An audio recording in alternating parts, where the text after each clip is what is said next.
Motion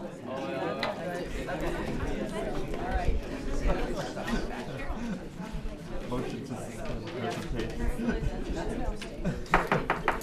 Good evening. I'm going to call the meeting to order. We can stand for the Pledge of Allegiance, please.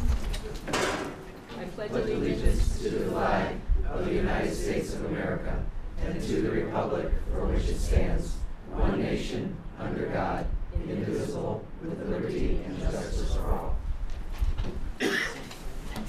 Thank you very much, and welcome to our November business meeting. I will turn the meeting over to Dr. Fieser for staff recognition. Thank you, Mrs. Glennon. Good evening, everyone. So we have one recognition that we would like to do this evening, and it's directed at our athletic director from Law High School, VJ Cerullo, who I'm going to ask to come up. I see his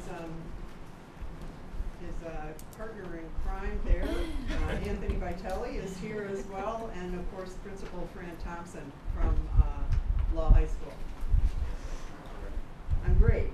So the reason that I asked BJ to come up is because he's received a really special award, actually 2 awards. But let me back up for a second. Where can you have a job that you're around wonderful kids and can also enjoy the unmistakable sounds of sneakers on hardwood, the screech of a referee's whistle, balls being smacked off the barrels of bats, and bands playing outside in the autumn night, signaling the beginning of high school football? Sounds like fun and not work, right? Wrong. It's fun, but it's tons of work. Along with the fun parts of the position, being an athletic director requires strong attention to budgets, busing issues to and from events, rescheduling and juggling athletic schedules, dealing with the ever unpredictable weather that affects these events, and of course having to possess a strong knowledge of the rules and regulations of every sport. These are just a few of the pieces which require an athletic director's attention on a daily basis. Most importantly, however, a truly good athletic director keeps as his or her #1 priority encouraging and supporting student athletes in the areas of academics and personal growth. Tonight we have the honor of recognizing our athletic director from Jonathan Law High School, VJ Cerullo, who was recently selected to receive the Connecticut Association of Athletic Directors Distinguished Service Award. This award is presented annually to an athletic administrator who has made significant contributions at the local level, the league level, and then at the state. All the good work that BJ has done within our district, the community, and for the SCC and at the state level has not gone unnoticed. He has truly distinguished himself. In addition to leading a comprehensive high school interscholastic athletic program at Jonathan Law, BJ holds several leadership positions at the state level and is recognized as one of the finest ADs in the state. In addition to receiving the Distinguished Service Award from the Connecticut Association of Athletic Directors, he was recently appointed to the Connecticut Association of Athletic Directors Board of Control for 2017-18. This is a state-level position. The CAAD Board of Control weighs in and provides sound vetting for all CIAC, which is the Connecticut Interscholastic Athletic Conference, rules and regulation changes. Also, I'm sure they weigh in around violations that are brought forth and other issues. BJ was selected from a pool of over 200 athletic directors across the Connecticut to sit on the Board of Control. He was selected for his knowledge, his professionalism, and his ability to share valuable insight on multiple issues affecting the athletic community. He will be formally recognized at the Connecticut Association of Athletic Directors banquet in March in Rocky Hill for his Distinguished Service Award. BJ, we want to thank you for everything. We're really proud of you and that you represent the Milford Public Schools. A job really well done. Thanks, Dr. Fieser.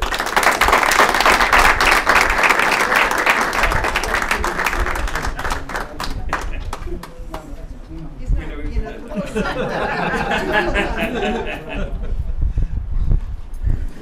Thanks, Brad. Congratulations. Terrific. Thank you. Congrats, BJ. Thanks. Congratulations. Thanks.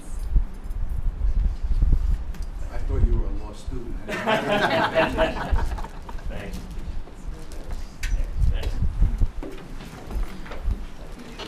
All right, now we're going to move on to our next agenda item. I'm going to move over here.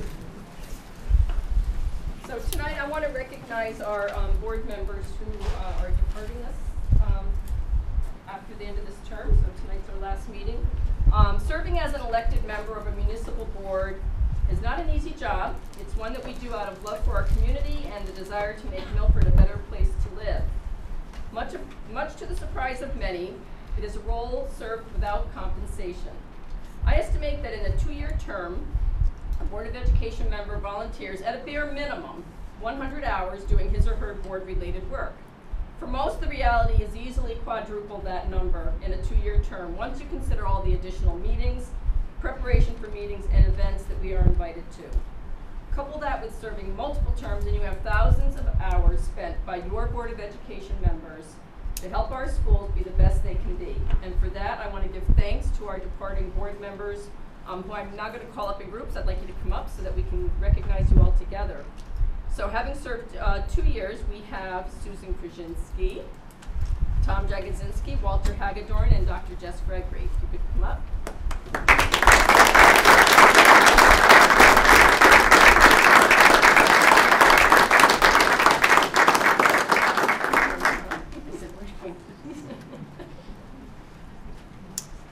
So I'm going to start with Walter. Walter. This is for you. Walter. So Walter brought to us the business perspective, always with a smile, and a positive attitude, and the LPAT on the bus trip for the seniors at Christmas. Yes. So we want you to come back with your LPAT because it was so No problem. jovial. We have Susan Krasinski, who brought us the parent perspective. And Susan always approached her board work in a very thoughtful and measured manner, and we really appreciate that. Thank you. Tom Jagodzinski. Tom brought to us the grandparent perspective and the numbers, his number sense, and he always kept us on our toes, and I appreciate that. Thank you so much, Tom. And Dr. Jess Gregory brought us the educator's perspective and a sense of calm and purpose when we were getting a little out of hand, so thank you very much, Jess. So please stay where you are, and I'd like to call up Mr. DeGrego, Mike DeGrego, and Earl Whiskeyman.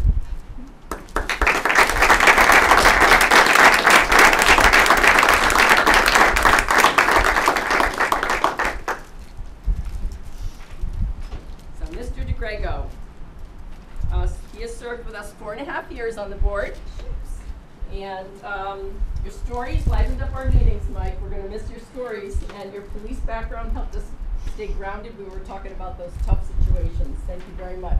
Thank you. Much appreciated. And Mr. Whiskeyman, serving 6 years on the board. Earl, you brought to us your diverse background in technology and education, and you added much depth to our discussions. Thank you so much. And lastly, I'd like to call up Ms. Suzanne DeBias.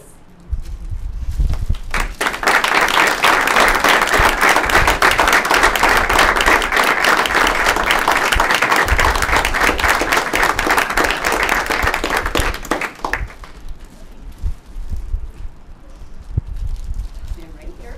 Here. So, Suzanne is the most senior member of the board, having served 4 terms or 8 years, the last 2 years as the board's vice chair. And I'm so appreciative for her, her support and her efforts. Suzanne is up towards 1,000 hours that I spoke to earlier. She has a sincere love of Milford, and I can't thank her enough for all she has done for Milford Public Schools. So we hope you're not a stranger, okay? Thank you so much.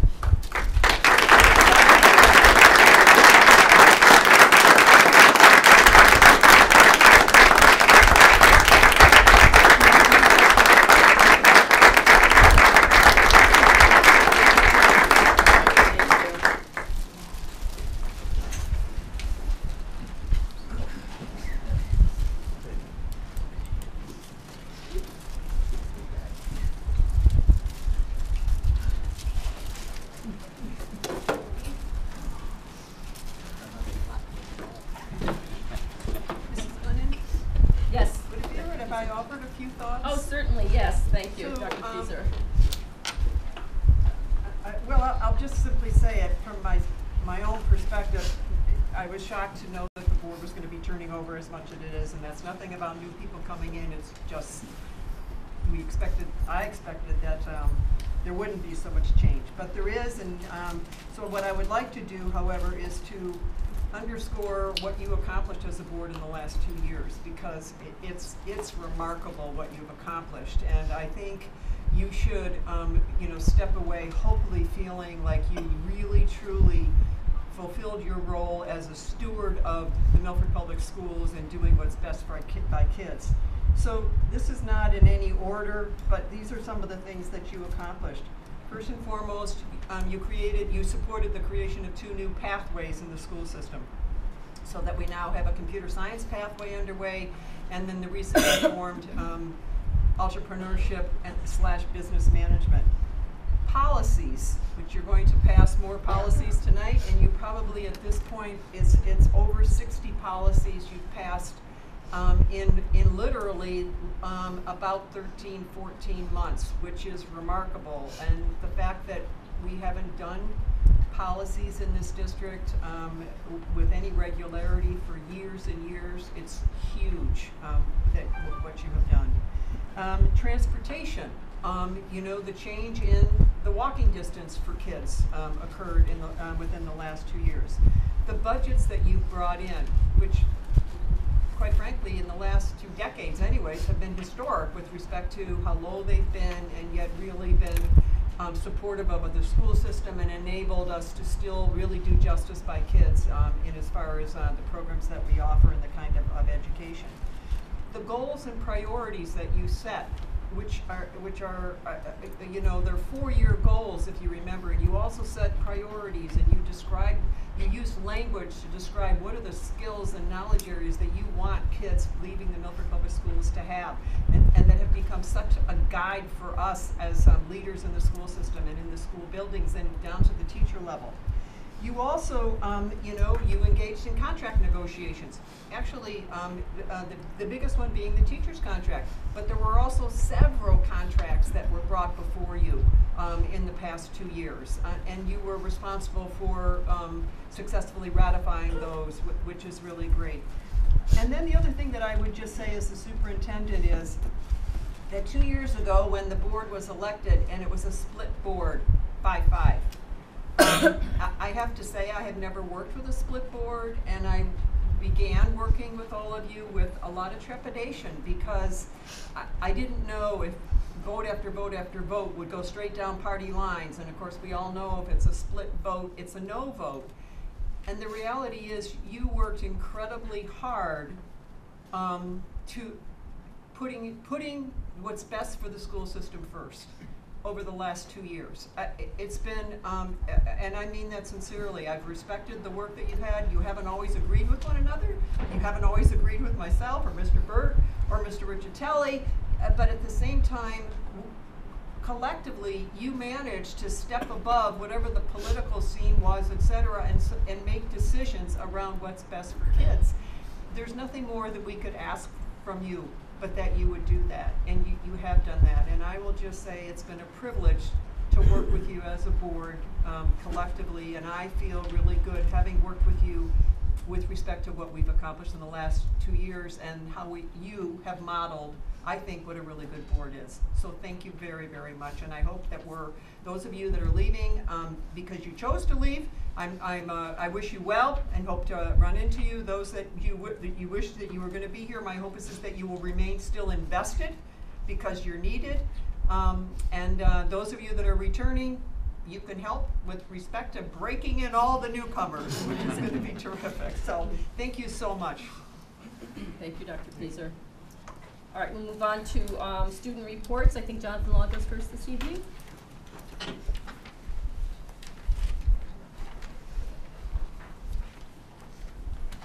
All right, so first off, from Law, we'd like to thank all the board members that are leaving and not for supporting the school system and Jonathan Law and everything that we do. So thank you. In Law Athletics, girls soccer played Daniel Hand and was a runner-up in the SEC finals. Girls volleyball made for the second round of states. Pep Health practice began today and will play 4 next Tuesday. Football's final home game will be Thanksgiving against Foreign. Football is still currently in the running to make the state tournament and needs to defeat the Foreign Lions to clinch their spot.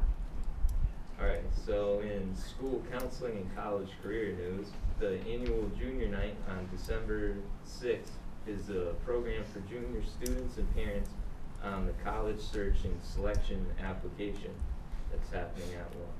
And also coming up is the freshman forum this Thursday, November 16th at law, for the students and parents to learn more about healthy living outside and in school. And in academics news, the support center has approximately had 50% of law students visit during the start of the new year so far, and they've gotten a lot of good feedback still coming from them, you know, the students. And one senior has said that the support center is their favorite place to go, and even visits during his senior crib, which is pretty rare. He's got to be working. And also several ninth graders have visited the center throughout the year and have increased their grades greatly, which is helping a lot. And let's see, also at law this week is Military Week, with representatives from all the branches of our military visiting for students that are interested in serving.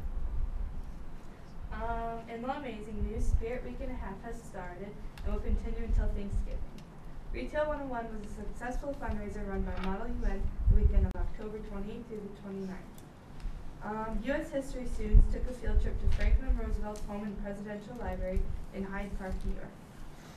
Also, our business and sports marketing classes took a trip last Wednesday to see Sound Tigers game and learn the tricks of the trade from professionals. Thank you. Thank you. We have Foreign. I went solo today. All right. And of course, it's like the time we have like the most to cover, like the last thing. Okay. Hello, everybody. Hello.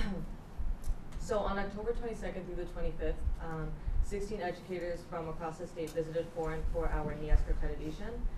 The entire school community actively participated, and many students were involved in giving tours, being interviewed, and acting as guides for the committee members. The visit went extremely well, and the committee members made many positive comments about Foreign and the positive school culture. So we had a lot of stuff going on in regards to raising money for different events. So, for one, the hurricane relief drive. So Foreign families and staff all gave generously in support for those affected by the hurricanes around the country. All items will go to those suffering from the effects of the numerous hurricanes. We were able to collect around $500 for the Connecticut Association of Schools Hurricane Relief Fund. The second fundraiser was titled Pink Out. Foreign supported the Get in Touch Foundation by raising over $300 in support of breast cancer awareness. So on October 19th, Foreign faculty and students came to school dressed in pink, and then they donated $1. The Lapathon. So the girls swim and dive team, participated in a Lapathon on October 14th to raise money for the Lionheart Foundation at Smilo Cancer Hospital for breast cancer research. 100% of all money raised goes directly to breast cancer research with no overhead.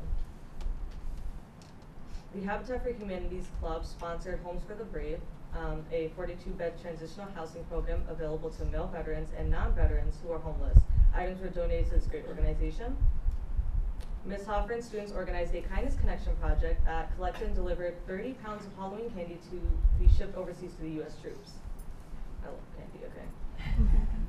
Halloween's great. Okay, so sports. We have a lot of stuff going on for swimming and diving. So Emma Longley, SCC champion for third year straight in diving, so she won her third year now. All SCC. Jordan McDonald, second place in both 100 fly and 500 free, all SCC. School record-breaking 200 freestyle relay team included Jordan McDonald, Ava Corsi, Emily Fortini, Emma Bell, and Jordan also re-broke her school record in the 100 fly. Mrs. Skutches, the coach of the swim team, was awarded the 2017 SCC Girls Swimming Coach of the Year. Emma Longley placed first at the Class M State Diving Championship. This is her second year as the Class M State Champion. With her score, Emma broke the SEC 11 dive record and also broke the Class M State record, a record which had stood since 1983. This state record was previously the oldest record in the CIAC girls swimming diving record book. Claire Coppy, Emma Longley, and Reagan Taylor all placed at the Class M diving championships. Emma placed first, Claire placed 8th, and Reagan placed 17th. The girls soccer team is the 2017 recipient of the GNH SOC Sportsmanship Award for the area. Accepting the award on behalf of the soccer team and foreign were senior captains Maddie Mitchell and Michaela Duham. So clubs. So the second annual foreign faculty versus foreign students volleyball game is Thursday, November 16th at 6 p.m. If you'd like to come, tickets are $4 at the door. Kindness Week. The 9th grade advisory teachers and their natural helpers worked with the freshman advisories to make kindness posters to begin thinking about how to make Foreign a kind campus. These posters are displayed in the hallway that leads to our cafeteria. Foreign's DECA students attended the DECA Fall Leadership Conference held at the University of New Haven. Students took part in workshops on topics such as entrepreneurship, dress for success, public speaking, and networking, and the Shark Tank. Addison Poffenberger, a senior, was matched with a team of students from other schools and placed in the top 3 Shark Tank teams. Homecoming. So Foreign hosted its annual homecoming dance in the end of October, and MJ Shannon and Aaron Such were homecoming king and queen. Mona UN. Mr. Tupka, Mr. Rosengrant, and the district supervisor for social studies, Mr. Scott, accompanied Mrs. Gilman and her Mona UN class and club to Fairfield University on Friday, November 3rd for a one-day conference. 41 students had opportunity to debate issues ranging from global climate change to North Korea and the Iranian nuclear deal, competing against other public, private, and parochial schools from Connecticut, New York, and New Jersey. Foreign is happy to announce that 5 students won awards, recognizing their level of preparation, hard work, and passion for the issue. Cole Sini won an honorable mention, Max Chang won a Best Delegate Award, Alex Lorenzo won an honorable mention, Sophia Nazir won an honorable mention, and Mateo Menta won a Best Delegate Award. Student government organized the Thanks for Giving food drive. Foreign collected over 315 items this year. Academics. So on Wednesday, Foreign is hosting a mandatory forum for an underage usage of alcohol and drugs and the detrimental effects of such usages. This is an important event for all freshmen and their parents to attend.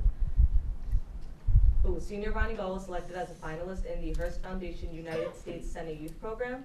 He was recognized as a very strong candidate for this prestigious honor. And while he did not take home the first prize, he made Foreign community proud through his hard work. The journalism 1, 2, 3 students went to SCSU and met News Channel 8's anchor Lauren Hutchinson. Students were able to engage in workshops to make our student newspaper, Mainstream Mirror, even better. Veterans Day. Oh yes, okay, so Foreign celebrated Veterans Day last Thursday. 16 veterans visited Foreign and spent the day honored at assemblies, and they visited classrooms to talk with students and answer any questions. Our assemblies included performances by our band, choir, and strings orchestra, along with student participation through written poems and video contributions. The day was an amazing success, and students were able to further their understanding about the importance of Veterans Day. Finally, in guidance, approximately 33% of the senior class has already applied through by the November 1st deadline. Of the 371 applications that were implemented, there were 6 early decision students, which included applications to Vassar, Bernard, University of New Haven, Washington and Lee, Brown, and Boston University. That's it. Very good, thank you so much. So if students would like to go home and work on their schoolwork, feel free. Is there anybody here this evening who would like to address the board for public comment? Seeing none, I'll forego the public comment statement and move on to the chair's report. I wanted to start with liaison reports. Are there any liaison reports? Yeah. Mr. Jagosinski? Report from the Board of Health. The nurses in all of our schools now have Narcan, which is a drug. If there's an overdose in the schools, Narcan can pull somebody out of the overdose condition so that they can get medical attention. It's in all the schools. Some people express concern that it's in the grammar schools. It's not because they think there's a drug problem with the kids in the grammar schools. But if an adult came in and they were in an overdose condition, they would have available the Narcan. Narcan is also apparently relatively safe. It's actually available over the counter in Connecticut. So it's not a drug, an opiate, or has no street value, etc. But you know, Connecticut does have a very bad opiate problem. we're one of the top 5 states in the United States in terms of drug opiate abuse. And so this is a, precautionary position, but it's, I think, a wise position. Okay. Okay, thank you very much. Other, Mr. Whiskeyman? At the ACES meeting this past Thursday, they passed their recommended tuition rates for 2018-2019 and some other fees and costs that they're going to be charging. Since we do send a few of our children to ACES, I'll be passing this on to administration so they can, and for change in a timely basis, include the actual numbers in their budget preparations. So, pass Very that good. along. Thank you. Thank you, Mr. Whiskeyman. Ms. Federico? So the Permanent School Building Committee met on October 19th. So just bear with me as I'm taking a look at my notes here. So we discussed mostly the West Shore Middle School project. Talked a little bit with the contractor about the timeline. So there's certain things that can be done from now until the end of the school year. And then there's a few pieces of the project that are going to have to be done again in the summer. But it's anticipated that the work that's done in the summer should be completed well before the start of school next year. The work being done in the summer is the art rooms because it's inside the building and it's a little bit too invasive to be done during the school year.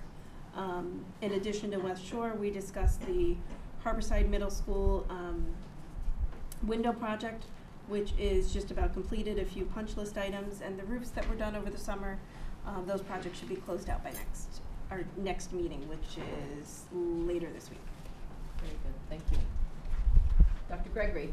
The Milford Education Foundation teacher mini grants are open currently, and the Milford Education Foundation is gearing up for the summer charity auction.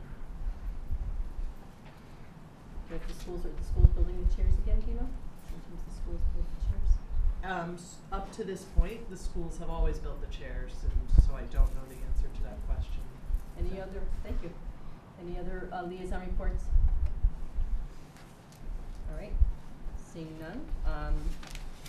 I'll give my chair's report. So I attended the Veterans Day wreath-laying ceremony on Saturday. Mrs. Casey was there as well, and I heard many compliments on the manner in which Milford Public Schools celebrates Veterans Day. It was clearly a good decision the board made. I think it was 5 years ago. They're about to change the academic calendar to include Veterans Day as a school day and to incorporate activities into the day that provide our students with authentic lessons about respect, sacrifice, and bravery. From what I hear, each year seems to be better than the last, and so I thank the staff for rising to the occasion and making it a real worthwhile experience for the students and the veterans that visit. As you all know, we as board members did engage in the panel discussion a few weeks ago with the NEASC Visiting Committee in conjunction with Foreign's 10-year accreditation process. The committee chairperson complimented me afterwards on the nonpartisanship displayed by board members. He took note of the fact that when introducing ourselves around the table, no one indicated their political party. So I looked at him kind of surprised and said, really, do school boards really do that? And he said, oh yes. So I just wanted to pass the kudos along to the board that we have really tried to keep things nonpartisan, and it clearly was he took note of that, and I thought that was nice of him to come and point that out to me. It is, yes, it's interesting. I found it interesting that other boards don't follow suit. So, and on a personal note, this is our last meeting as a board, and it's been my pleasure to serve with you all and to serve as your chairwoman. I want to also thank Mrs. Federico and Ms. DeBias for their leadership, and continuous improvement, achievement, and success are words that we often use to describe our purpose. And as Vincent van Gogh once said, great things are done by a series of small things brought together. And I think that is kind of indicative of what the work of a board does.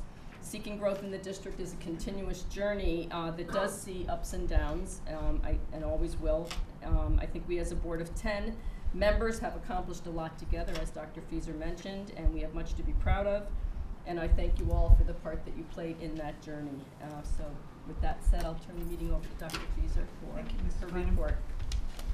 So the first report tonight, actually it's a highlight, is to share with you the 5-year curriculum review cycle. If you remember, Mr. Byrd had mentioned that it was being revised and new pieces were being added to it. So I'm going to turn it over to him so that he can address this for you. Thank you and good evening, and I apologize. Mr. Bradbury asked to borrow my suit coat. He refuses to give it back for his presentation, so I thought it was casual Friday. So no disrespect meant. So as part of our process to improve continuously, we've taken a look at how we've written curriculum and how we've approached that on a yearly basis, especially as we come into budget time. And my experience in previous districts, I found that having a system to this actually creates a logical approach, and that's our attempt here, is to try to put some logic into our curriculum writing process. As you can see from your handout, there's a number of curricular areas. Up to this point, as with many districts, typically you find an area that is in need of revision, you put that into your budget process, and then it takes place the following summer. So it's more of an ad hoc basis, or it might be a response to a change in national or state standards, or a change in a state assessment, those types of sort of a reactionary approach. This is more a proactive approach to try to make sure that we are addressing the needs of the district while placing, again, some sort of system in place that helps us with our budget process. As you can see, what we've tried to do is spread out the major curricular areas. As you can see at the top, it says draft, so we will be revising this as we move forward. This is really, in essence, our second attempt. We had a first attempt this summer. We've made some revisions to it. But as we go through the next few months, we will definitely take a look at this and make sure that we are doing what's right both for our students, teachers, and for the budget. So to walk you through this process a little bit here, if you can just look at the top row there, it says this is English Language Arts. K through 5, and currently this year they're in the review and research process. And this is where essentially you review your current curricula, you take a look at your scope and sequence, which essentially means the extent of your curricula. K, in this case, is going to be K through 5, and the sequence of units or the sequence of years, and make sure that it's a logical approach. Typically, this is more important in the secondary level, in terms of course sequence, and we'll get to that especially when we talk about the new science standards. Our current sequence won't address the needs of the new science standards, so we're most likely going to have a significant revision to our sequence of courses that most high schools typically follow. And then it's also to review and research any current new instructional techniques. This is also important when we look at the new social studies standards, the new science standards. What are the new ideas out there associated with each particular curricular area? The following year, you see it says WRR. That's the writing revision and recommendation. In essence, this is the writing committee's recommendation out to the rest of the district as to this is the document that we would like to work with. And then after that year, you have the implementation years 1, 2, and 3. And that's not to say that once they're implemented, you don't continuously revise, because it's an ongoing process. But the main emphasis, and again, our budgetary allocations would be associated with those 2 years there in the blue and the darker blue. Now, what do we mean in terms of budgetary allocations? That means any significant professional development that's necessary for any significant changes to the curriculum, obviously curriculum writing, as well as instructional and textbook materials that might be necessary associated with any kind of change. One other thing to note, that since we've not had sort of entire curricular areas come forward at once, that we've had some revisions to some of our documents recently. You'll see that it says current, and that essentially means that we're going to be working with our current documents. That doesn't mean that if there's a need in a specific grade that we won't approach that. If you look at math K through 5, it doesn't hit the revision cycle till 2020. But if there is a significant need that's brought up either by the teachers or our instructional supervisors, or principals, that we wouldn't address that on an as-needed basis. Again, ideally, once we do get into this cycle, then we can really tie our budget to this process. Any questions, Mr. Burt? Ms. Federico? I noticed that math K through 5 and then math like 6 through 12 is done before K through 5. Is that intentional?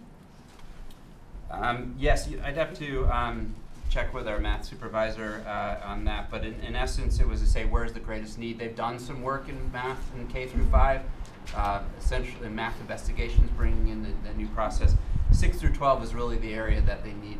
And really, one of the other things I need to emphasize is that when we do get into this regular cycle, the review and revise process, it might be just a slight tweak. You know, we might have a really solid curriculum document in 8th grade, but we want to make sure we're approaching it as a whole, 6 through 12, to make sure that the whole scope and sequence of our skills and our courses make sense. So we've done a lot of work in the elementary level, so the suggestion was to go to the secondary level. I guess I'm thinking, because I see the same pattern in science, and I guess I'm just thinking if there's any logic behind, does it make sense to do K-5 first and then 6-12, like once we're on a regular cycle? Or doesn't matter? That is, again, you know, I go with the expertise that we have. You know, we have our curriculum supervisors, then that was, when we go through this process, that was their recommendation based on the needs as of right now. There might be a chance as we go through this process that there might, some areas we might add a 4th year of implementation to change the overall cycle. Okay. But as we work through this was the immediate needs for each of the areas.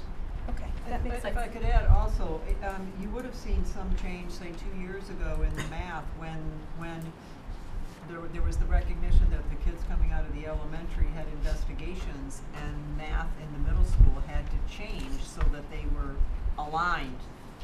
You know, K through 8, and it has changed. So now the new math, we have it in 6th, and is it in 7th also this year? Or is It's 8th grade is this year. So that's current, but the reality is it's brand new. For example, for 8th grade this year. Last year, brand new for 7th grade, 6th and 7th grade. So my point is it looks like, you know, it's like the existing curriculum for a number of years, when in reality, in the math piece, that was not the case. Okay, no, I understand that. I was just curious about if there was a logic to putting 6 through 12 before K-5 or vice versa. Some districts will do the reverse and start with high school and move down to elementary. I remember Okay. for science, when we had a presentation on the next generation science standards by Ms. Sala several months ago, they're going to start that in middle school, so that's why the middle school piece is being done Okay, first. okay, That one at least. okay, okay. Mr. Wiskiman? I also noticed that, at least for this year and next year, except for 2 items, there are no implementations scheduled. Everything is either current or in R&R or writing, with only 2 items scheduled an implementation for next year. Is this because there are actually no implementations going on in any other areas, or is this just We're not doing any curriculum anywhere. It's just a free-for-all. Or just classes. you mark them current, even though there might be some implementation in process? Current is just another word for implementation of what we currently have. So in essence, you could replace all those currents with implementation, but it's to say that we're trying to catch up to a cycle. Not all documents have been revised at the same time. So I'll give you an example. Art and music. We have some of the different grade levels that have been revised. So you could say that actually we did some revision 2 years ago, so they would be in year 2 of implementation. But some of the elementary documents haven't been touched in years, so that's technically their implementation year 6. It just left me with the impression that we weren't in the, and I seem to recall some discussions in the past where we were in the process of moving forward on either math or science in terms of implementations, and sort of expected to see that there, but that's okay, as long as we know. Absolutely. Okay, thank you. Ms. Federico? Just one more question. So in areas like science and technology where things are moving rapidly, the obvious question to me is 5 years too long? At any time where there's an immediate need, this is a suggestion. It's saying, wait, no, you can't do that because you got to wait another 2 years. But that would also be a budgetary issue that we would bring forward. This is really to help give us some guidance and give some logic and to not spread our resources too thin. You can imagine also K through 5 teachers, they teach every subject. So if we had, you know, everything going on, you know, all math, science, social studies, and English all happening the same year, it would be difficult to staff those for those provision teams. Okay. Any other questions? I wanted to ask, so I know that in the course of the curriculum reviews, there's you have a committee that includes teachers as well as the supervisors and administrators. So how are the teachers selected? Typically, because we do the work in the summer, it really is based on those who volunteer. Okay, very good. Any other questions? All right, thank you. The next item is our annual review of the summer projects, and I'll turn it over to Mr. Riccitelli, who will then introduce Mr. Bradbury. Thank you, Dr. Fieser, Mrs. Glenn, and members of the board. As you know, each year we come to you at the November meeting. Mr. Bradbury and his staff in the facilities and maintenance division, obviously, as you know, are very busy throughout the summer. In your package, we provided you with a list of every project that was undertaken, particularly this past summer, some that are still pending. But Mr. Bradbury has kind of an overview, highlights some of the major projects, and of course, we'll be happy to answer any questions that you have. Thank you. I'll turn it over to Pat Bradbury. Thank you. So what I brought tonight is really a snapshot of some of the projects that we've done. We have a list on everything that we've completed over the summer. This is primarily the larger projects that take place in the school. You know, I don't have time to take pictures of every, you know, the waxing of the rooms and changing the ceiling tiles, but this is a substantial accounting of what we've done this year. You have the list, and we're going to start at CAF 10. CAF 10, what we're doing is renovating the bathrooms. We're changing out the partition, installing some new ceilings. This is before. This is after. We've done the girls' room and the back room there also. We also had some money to do one of the hallways. We were able to replace the VCT floor tile, the asbestos-containing floor tile, and we wrapped up this wing. We did the custodial room, computer room. This is a computer room. You can see the patchwork of tile in there that's been replaced over the year. And then this is the computer room as it sits today. The hallway is prepped, and that's what it looks like today. And we were able also, our staff in-house, we were able to paint all the doors and frames, actually throughout the building. When we do the asbestos removal, it does mark up the doors and frames, and we have to go back and replace that. At Kennedy, one of the projects we've been wanting to get done for a long time is upgrade the ceiling, the gym ceiling here. This is all fluorescent lighting, old ceiling tile. It was really showing its age. We end up, we remove all the existing lighting, the insulation, the ceiling that's above. We have an outside contractor come in, Central Connecticut, and they installed the new ceiling for us. A local company installed the new LED lighting for us. And so we were able to separate the circuits, clean the whole room up, and this helped because we also did the roof at the school. We had a set of stairs for the teacher parking lot. When we did the pervious paving here a few years ago, we didn't have a way for the staff to get from the parking lot around. They had to actually walk in the roadway. We just added this to make it a little easier for them to get in the front door.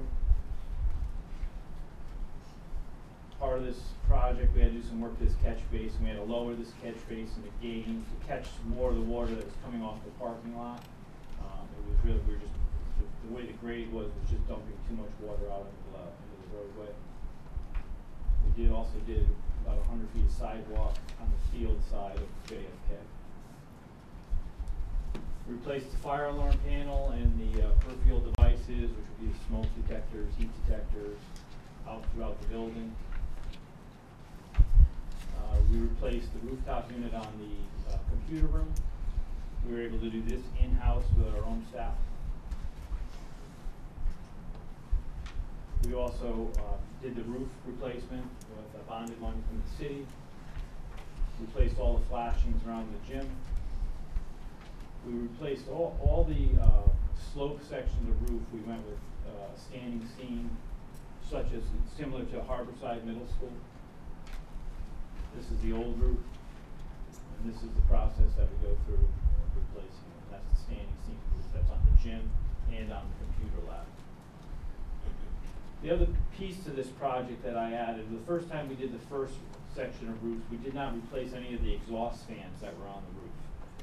We've been replacing them as we go, but the roofs came in under budget or less than they expected, so we were able to get all the exhaust fans replaced on the last 4 roofs that we did, which is a huge help for us. And this roof membrane that you see on there is a 30-year membrane PVC product. Live Oak School.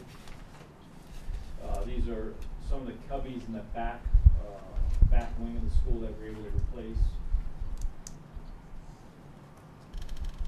We end up getting into a little asbestos abatement. Anything under the cabinets we have to remove, so it just extends the project a little longer. And this is what we're replacing with Formica cabinetry and new stainless steel sink. We also did some bathrooms and partitions here. This is what most of the bathrooms that we've been replacing are the old metal bathroom partitions. And we replaced them with a plastic. We did the ceiling and new LED lighting. This bathroom is in the Live Oaks also. You see the 3-gang sink that we were able to get in there. We were able to get more sinks in there because it's such a tight spot. We also replaced the fire alarm and peripheral devices at Live Oaks. Roof project, same thing. They're cutting new flashings around the gym. This is the new product going down. All new roof fans. We new roof ladders to get to the gyms and a couple other spots. We repointed all the chimneys, reflashed all the chimneys.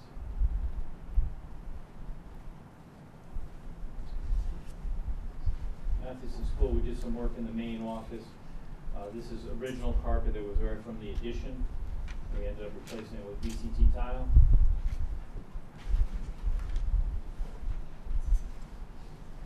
Same thing in their conference room. We did some trimming of the front bushes there. This is along the new part of the building. So we basically removed them. They put those bushes in when the project was new, but they really were just taking up space. They were starting to overgrow the windows.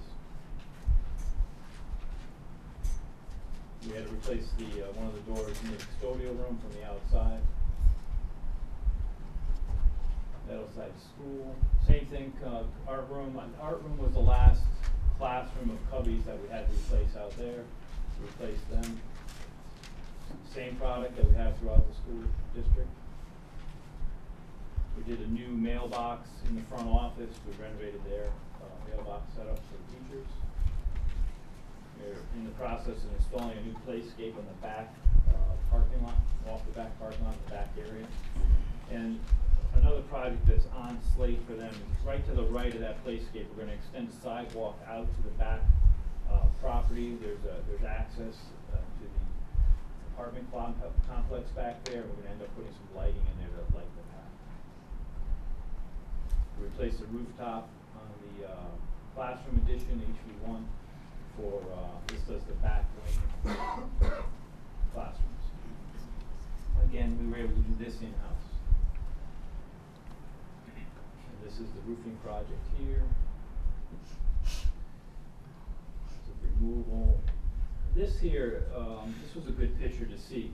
If you can see up on the top here, this is the amount of insulation that we've added to the top of the roof. So that should really help us a little bit in the heating season. We probably added about 6 inches to what was there. Again, 30-year membrane, all the exhaust fans are done, chimneys are repointed, new ladders. Orange Avenue, we replaced all the carpeting in the media center. This was original from the addition. it is starting to pull up.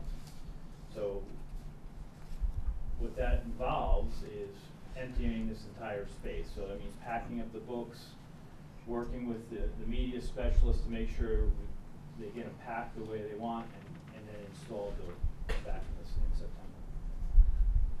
It's a little nerve-wracking for them because we come in with 6 men in boxes and they get a little edgy. We don't have a lot of time. I mean, the kids are going out and we're coming in. So this is all new VCT. I did put a couple spots of tile back in the reading area and another little area where it makes it a little quieter, but I try and get out as much carpet as I possibly can. This is the front office at Orange Avenue. We replaced the carpet. They had carpet in the front office and in the principal's office.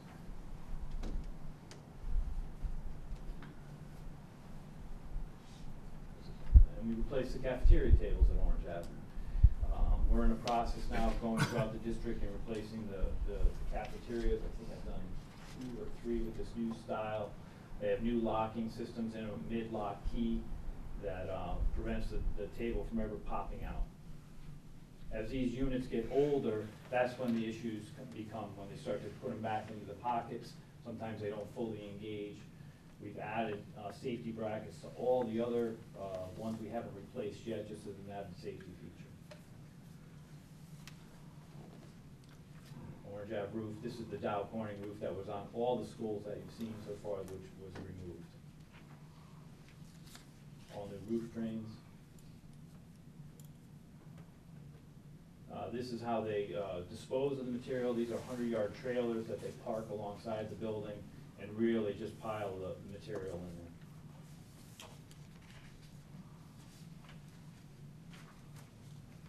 there. Same thing, 30-year.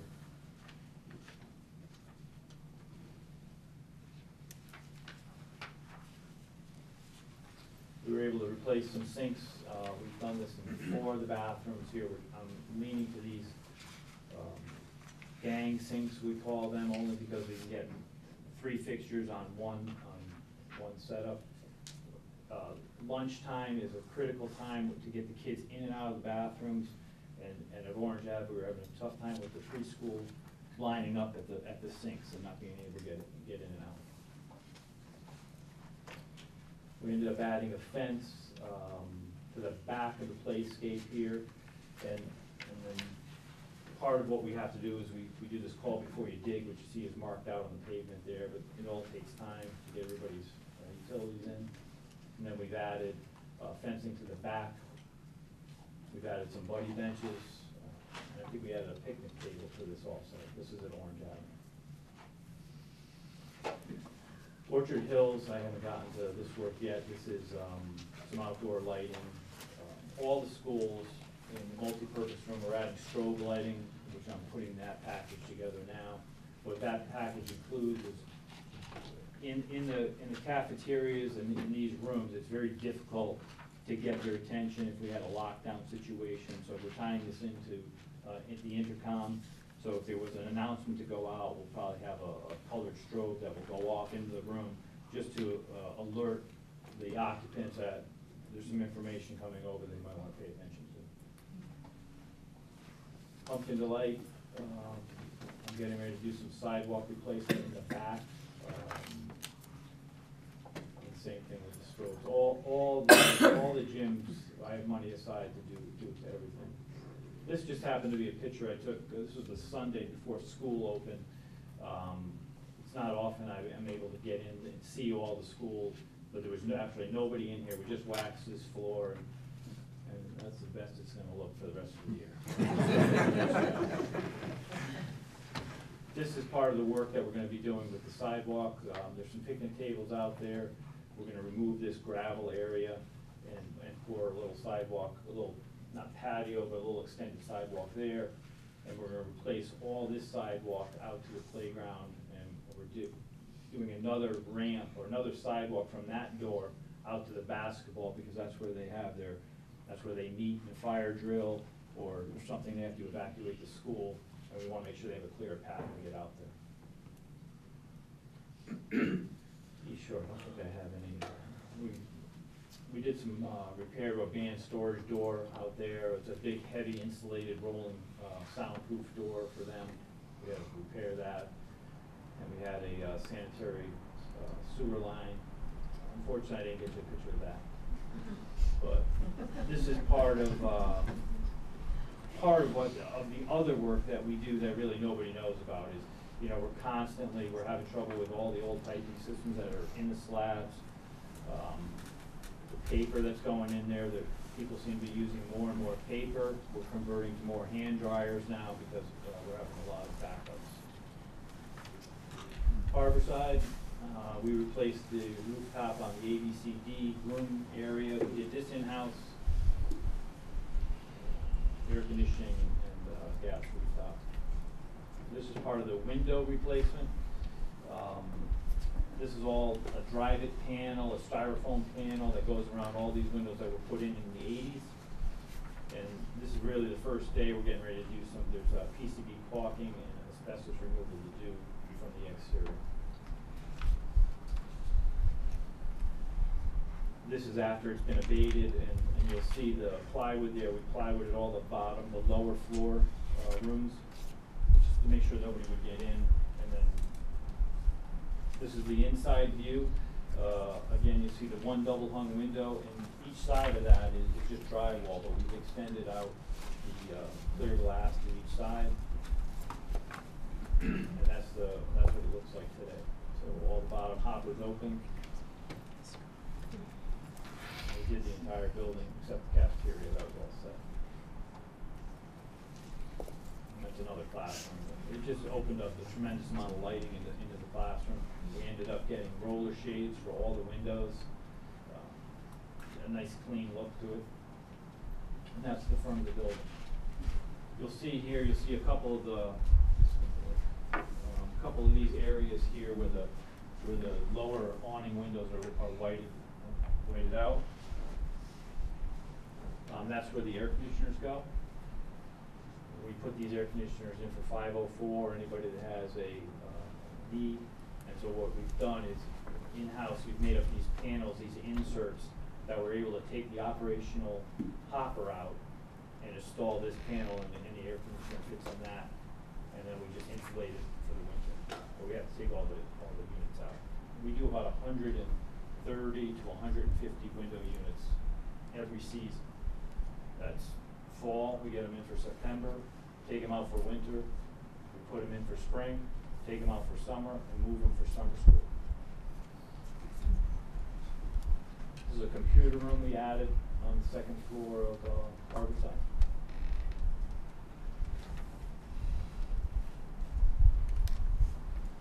Former high school chiller repair. We did extensive some work to the chiller. We're getting ready to do the air separator.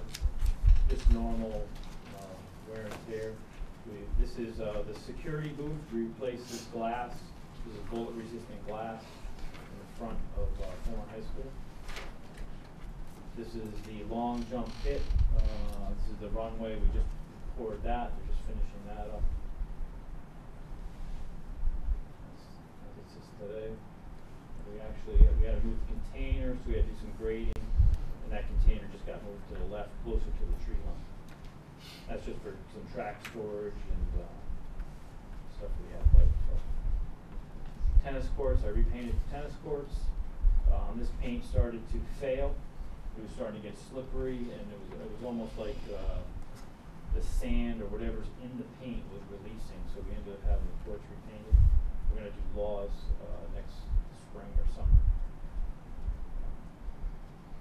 I replaced the doors, 3 doors, 2 doors in the cafeteria, 1 down to the media center. This is in the courtyard at Foreign High School. This has been on the fire marshal's list. It's been in disrepair for many years, so we were able to get that done this summer. New hardware. This is Jonathan Law. We did an abatement project. This is the final, it's a 2-year project. We wrapped it up this summer. What they've done here, we're on the 2nd floor, and all the transite panels, which are above the lockers, all in here and on both sides, the entire 2nd floor we did. we removed those, we had to remove part of the ceiling, take the transite out, and now they're gonna put a, plastic panel in there. And that's it going back in. We also did, we had whiteboards or chalkboards up on the second floor. We had to remove those, abatement, pull the boards down and put new whiteboards in. All of them, not all of them, and the science rooms are already done.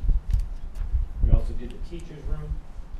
We set up an abatement in there, we removed the floor tile. This is the teacher's area. We ended up having to put a new electrical panel in. We were short power back here to run some things in the kitchenette and some copier feeds. And that's the new kitchenette we put in. This is the new Kohler generator that we installed. I had more pictures of this, but Patty made me take them out. We had like 6 of them. This upgraded this whole emergency generator system, this whole side of the building, the original gym, the cafeteria, the kitchen, the fire alarm system, intercom, the new gym. I have power down there now, so this is actually an emergency shelter with the city that the city paid for most of this money. We only contributed a small portion of this, but we were able to get our old generator replaced, which controls all our emergency lighting. And that's the big thing, is now emergency lighting wise, the whole building is lit. And we're in good shape. It's a transfer switch for both regular power and the light safety power. Paved the parking lot.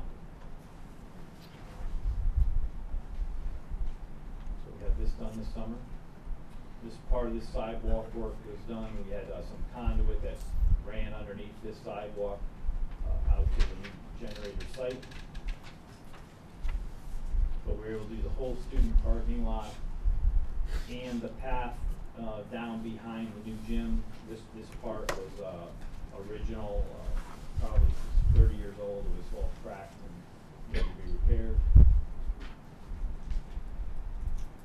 This is the paving going in.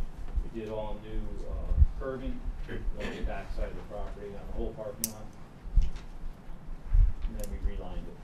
Put some new fire lanes in. We have to get some new signage posted. We did both running the long jump. And this pit here, we did this is all new concrete. The pole vault, sorry.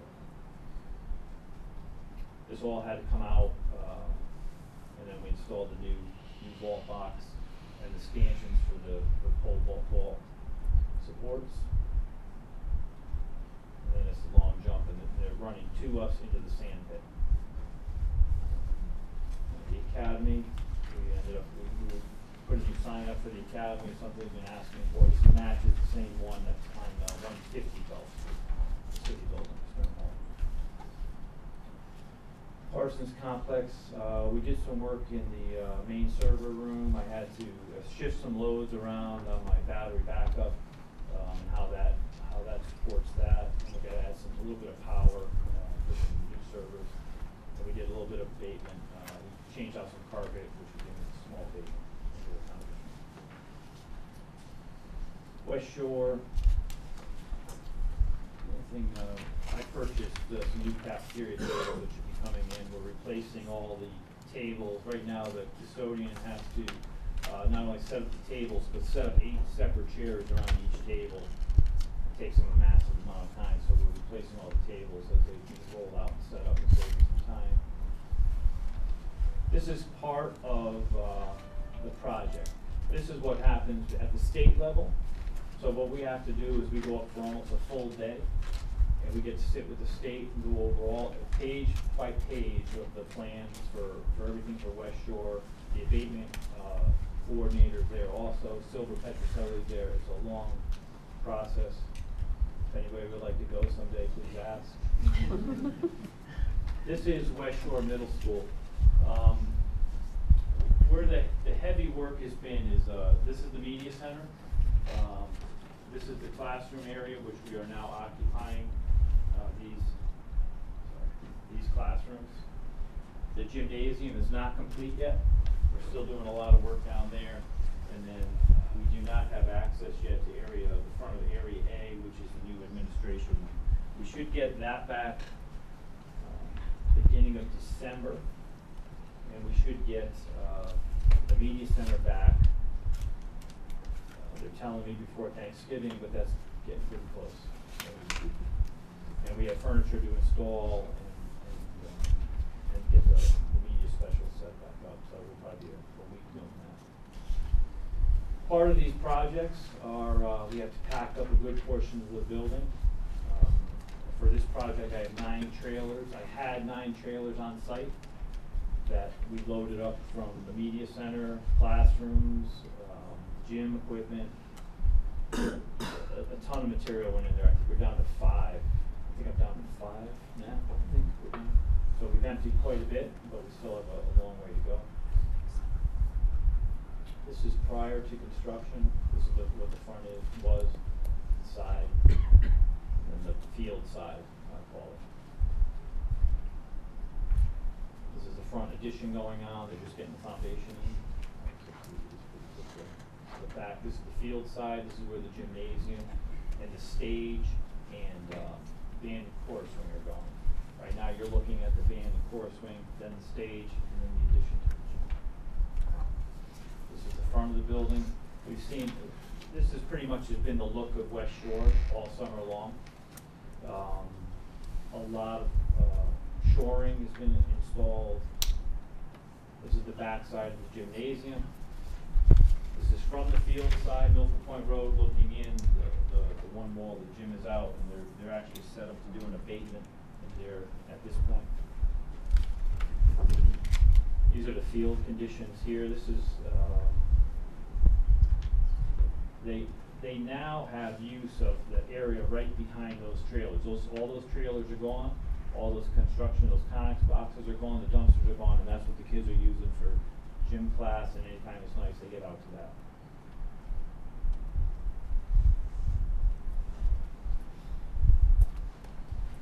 This has been our summer. It's not often you get to have a tow motor in your hallways running up and down. This has been the dirt and the construction debris that's been in the building all summer long. LaRose has been pretty good with keeping up with the dirt and but it's been a battle. It's been a long summer. This is the front area. This is the new greeter booth. It's right under that large I-beam, and you're looking from the inside out into the new foyer. Part of what we've done is we've changed the heating system over from a steam system to a hot water boiler. We had a new boiler to replace. We have 2 brand new boilers, and they're in this picture here. They're replacing the baseboard and the classroom. The windows, which is part of what slowed the project down a little bit. We've had to replace these columns. What you see here is where they've cut the masonry wall, and they're going after the bottom of that column. And the columns are stacked. There's 2 for each. The larger bays. These columns were bowed, and we needed them removed. These are the columns going in. This is what the classrooms looked like at the start of school. We weren't able to get all the columns done before school, so they ended up closing up each classroom. There was plywood on the outside, paper, and then drywall. And we actually set on the west side. Actually, every room got an air conditioner. This is what we talk about shoring. This was going on now. We're doing 2 classrooms, 207 and 107. So this shoring goes in so they can take those old steel columns out and then replace them with the new columns. And that's the end result. So again, it opens up a ton of daylight to all the classrooms, more fresh air. Move back to the front. This is the gymnasium. Not a lot here. That's being held up by shoring also.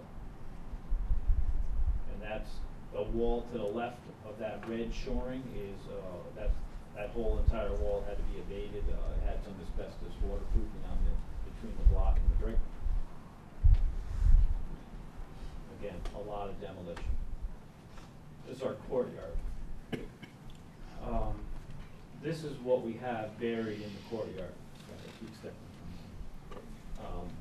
We have sewer line, grease trap line, we have power. What you see there on the bottom is all the gray power. The service has now been moved from coming in off of the west side of the building to now coming in off Milford Point Road. Everything had to be refed. I have heating lines in there, I have water lines in there, I have a hot water loop return in there. It's amazing. This is what we have, so it's all new. This is the power, where the new power is coming into to serve the new the building. There's a new plant for UI. They have their own room, and we also have a future generator site that I can actually put this whole thing on an emergency generator. I had to put the switch in and run the conduits out to the pad.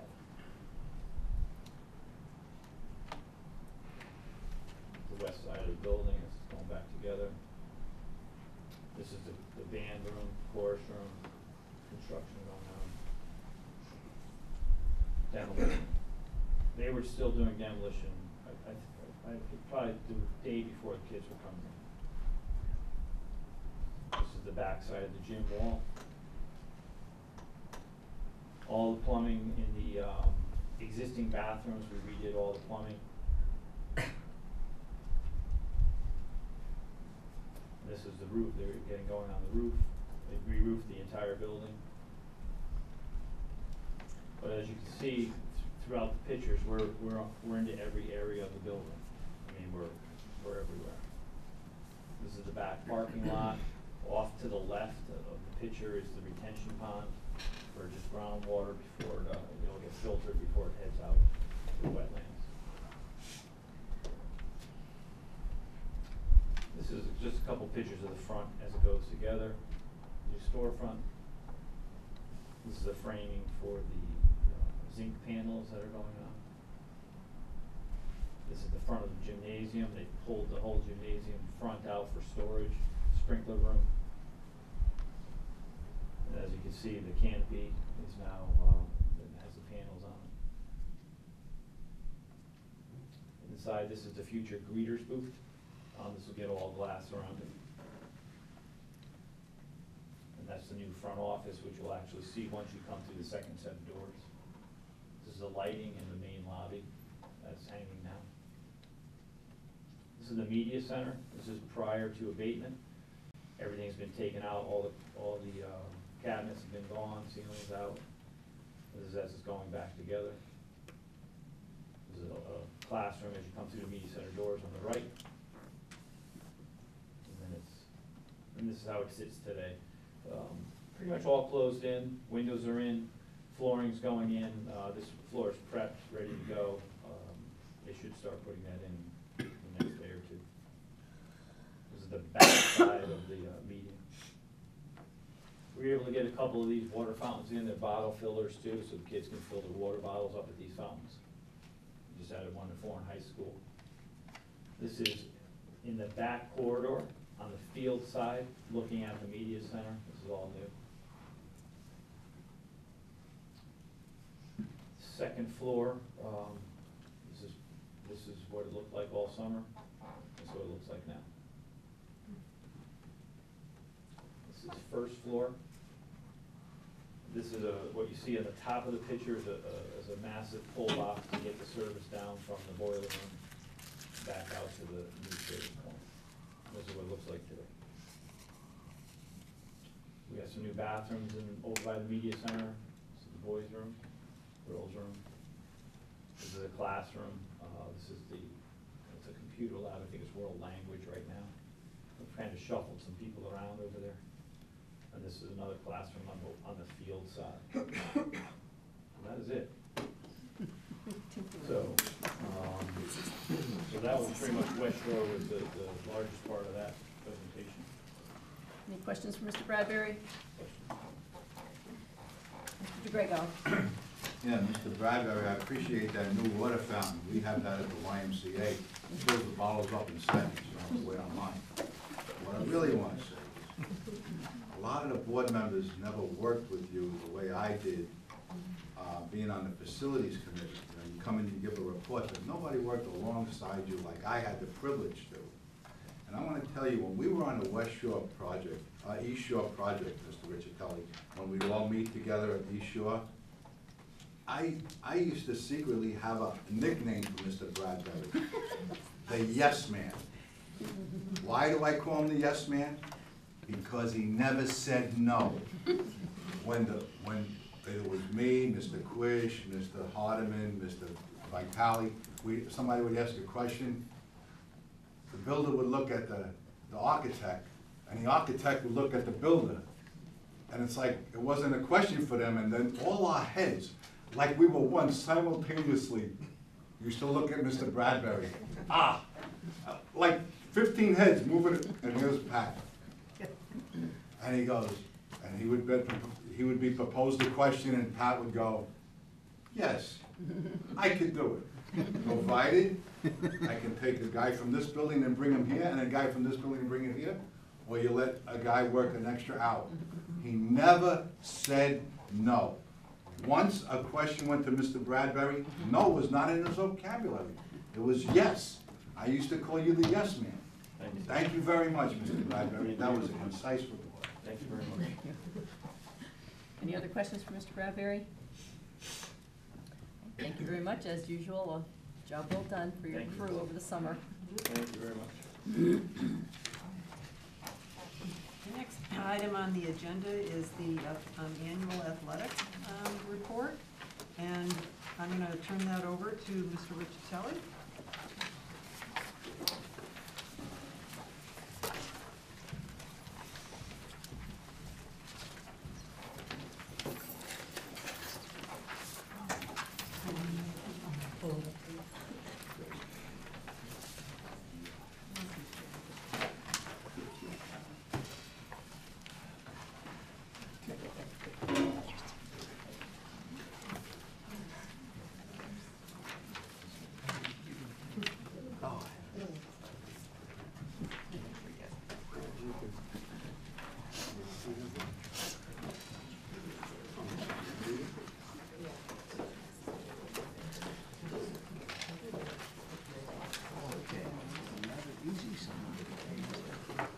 Sure.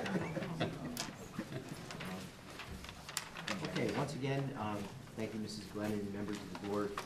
Another highlight of the November meeting each year is the athletic program's annual financial report. And with me tonight is Annalise Spaziano, who is the supervisor of student development, who oversees athletics, and of course our athletic directors, Anthony Vitale from Foreign and Vijay Srulo from Law. So between the four of us, we'll be able to answer any questions that you have. But I just want to run you through a brief overview, basically of the financial, but also some of the participation numbers that we have in our interscholastic athletic programs at both Jonathan Law and Foreign.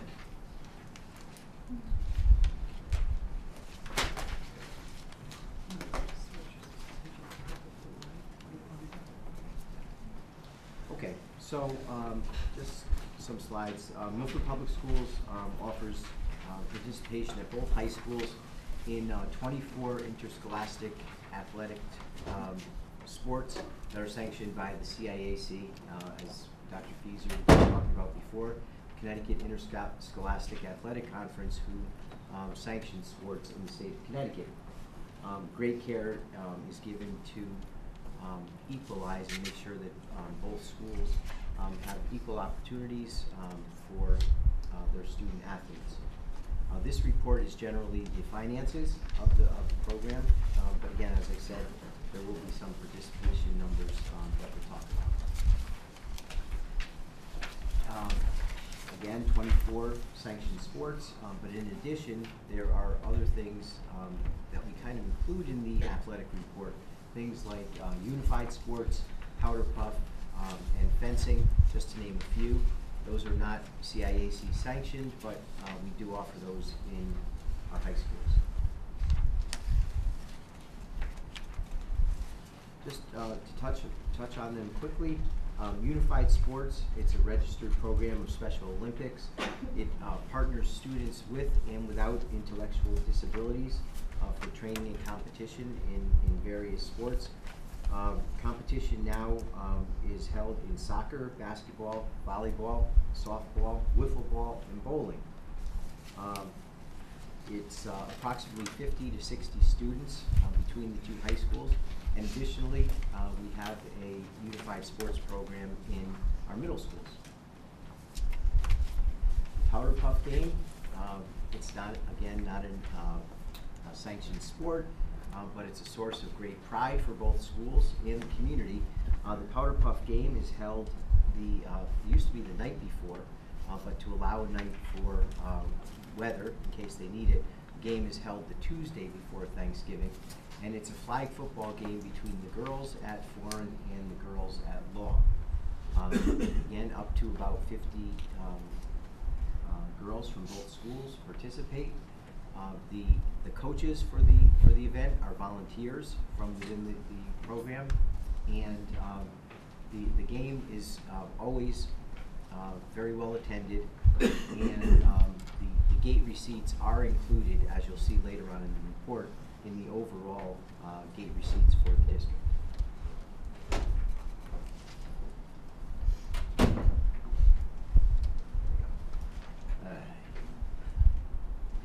Okay, so the finances for the athletic program are paid for through two funds. One is the general fund, the operating budget that you approve each year. The other one is at the athletic activities accounts, which I'll describe. Both funds are carefully monitored and are subject to the annual audits, which are required by the charter and by state law.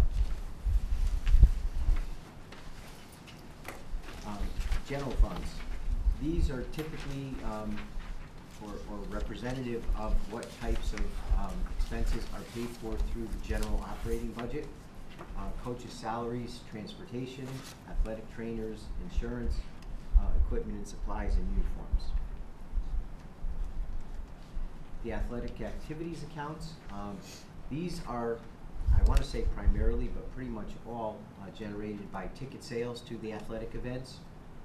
They pay for game day expenses, such as game officials, part-time staff, such as the ticket takers, the scorekeepers, the announcers for the games, police officers, security, and the like. Those things that are associated with the actual events on game day. Each year, the board supplements the funds that are generated through ticket sales because they're not sufficient to cover all of the game day expenses. And I'll get into it a little bit later on when we talk about the ticket sales. But game day expenses continue to rise each year, but the level that we take in at the gate each year is pretty much staying stable. So the gap continues to grow, and the board has supplemented those funds with monies from the general fund. So here's some breakdowns in the general funds.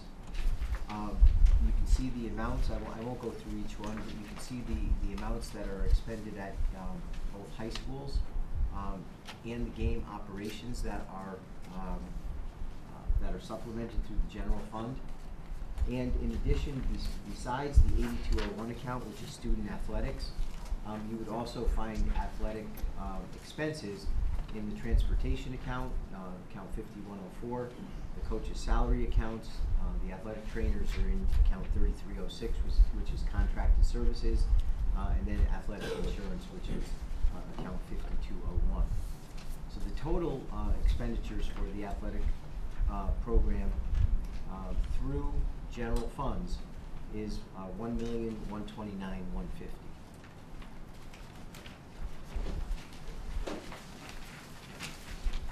Revenue for the athletic activity accounts. As I said before, ticket sales. Last year, ticket sales amounted to $97,289.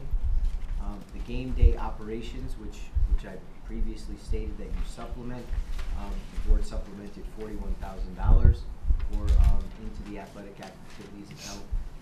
The hockey participation fees, which I'll talk about a little bit later, are in that account, as well as miscellaneous donations and rebates. You might ask what a rebate is. Believe it or not, we the foreign and law logos that go on merchandise and sold in local stores, we get a royalty or a rebate on some of those. So it doesn't take in a lot of income, but it does take in some income, and it's carried under, it's accounted for here in the athletic activities account. So a total of $143,213 in the athletic activities accounts. So here's a breakdown of the expenditures. As I said before, it's $1,291,581, and you can just see a breakdown of where those expenses came from.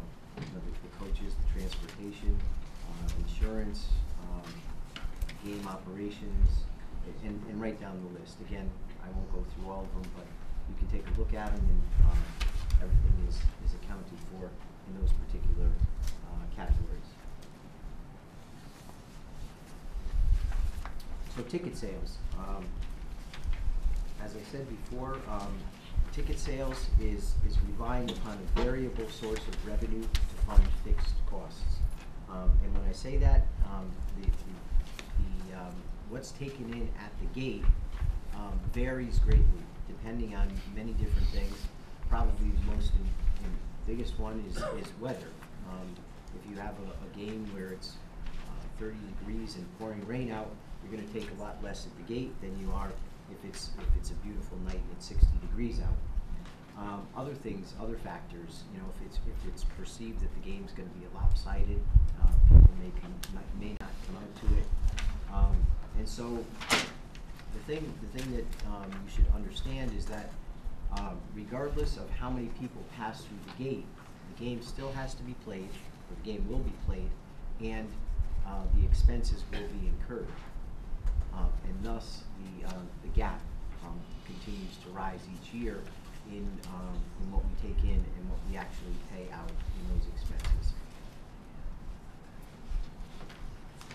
So here's a breakdown of the ticket sales that were generated throughout the 16-17 school year. Again, I won't go through each one of them. It varies from year to year, again, depending on weather, depending upon the success of the team, in many kinds of different factors. You'll notice that some schools take in more in some sports than others, but that can flip-flop the following year, depending on those factors. But there it is. That's the breakdown of what's taken in from each sport throughout the 16-17 school year.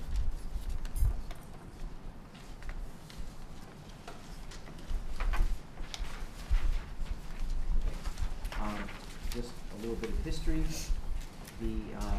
Here's the gate receipts history dating back to 2012-13. I would point out that in 13-14, you saw a $10,000 jump that year, because that was the first year that we started using hockey ticket sales for the general athletic activities account, and we also started boys and girls. The slide only says boys, but we started also generating funds from girls lacrosse also. So the overall, I just did the average. The average is $94,000. You're pretty much maxed out. You're not going to see great fluctuations. It's going to be between the $90,000 and $100,000 range that we're going to take in ticket sales.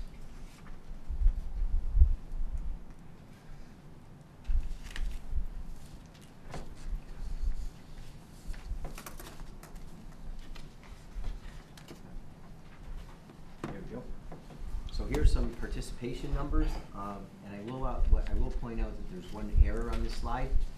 This was caught by Anthony Vitelli. Thank you, Anthony.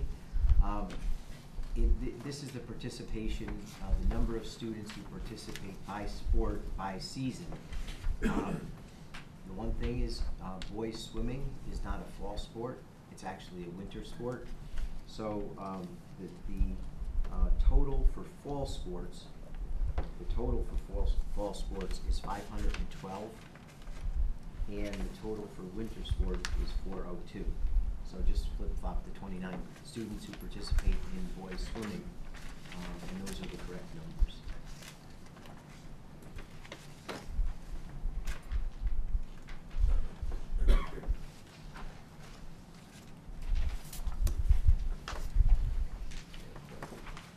We break down the expenses by sport, so you can see what each sport costs. The high of 176,000 for football, to some of the smaller sports that, like golf, or I'm sorry, boys tennis, girls tennis are some of the smaller ones. And then we further break it down by cost of sport by participants, or by the per student cost of each sport. And again, as you can see, hockey is the most expensive, and the least expensive is indoor track. Some of the variables, it depends from year to year. One sport may be more expensive one year than the next, depending on things like the uniform cycle. We don't buy uniforms each year, but they go on a cycle. So one year you may see, it may be the year that we buy girls' basketball uniforms, and so that sport may be more expensive in that particular year, and in another year it may be less. So there's lots of variables that take that come into play when we talk about the cost per student per sport. Just a note on hockey, because hockey's a little bit different than all of our other all of the other sports that we sponsor. Hockey is a co-op team, and what that means is that the CIAC permits schools that don't have enough players to field a team on their own, one high school not having enough participants, they allow you to combine. And so for many years, the Milford Public Schools has sponsored the Milford Indians Co-op, which consists of players from Foreign, Law, and Platt Tech. The hockey program is administered by the Jonathan Law Athletic Director.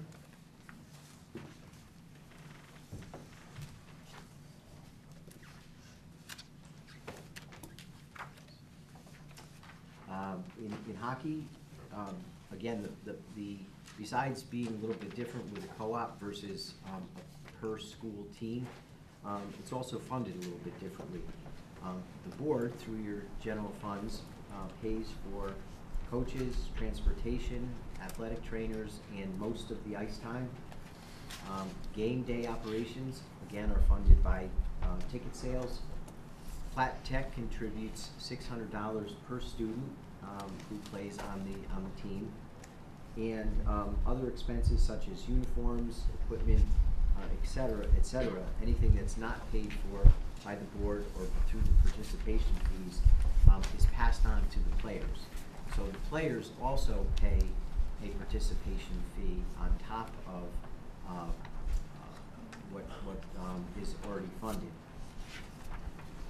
In 14-15, in 2014-2015,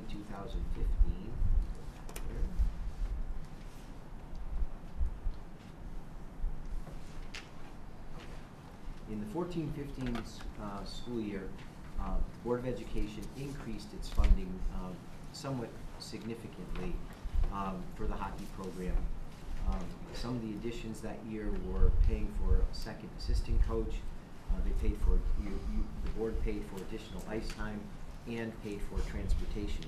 Previous to that year, those expenses were borne by the players themselves.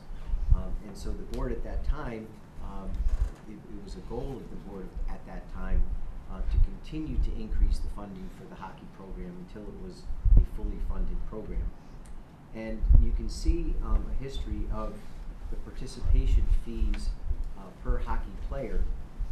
In 2012-13, it was $850 per player, and you can see as the board has increased its funding, the participation fee per student has come way down to where in 16-17 it was $200 per hockey player.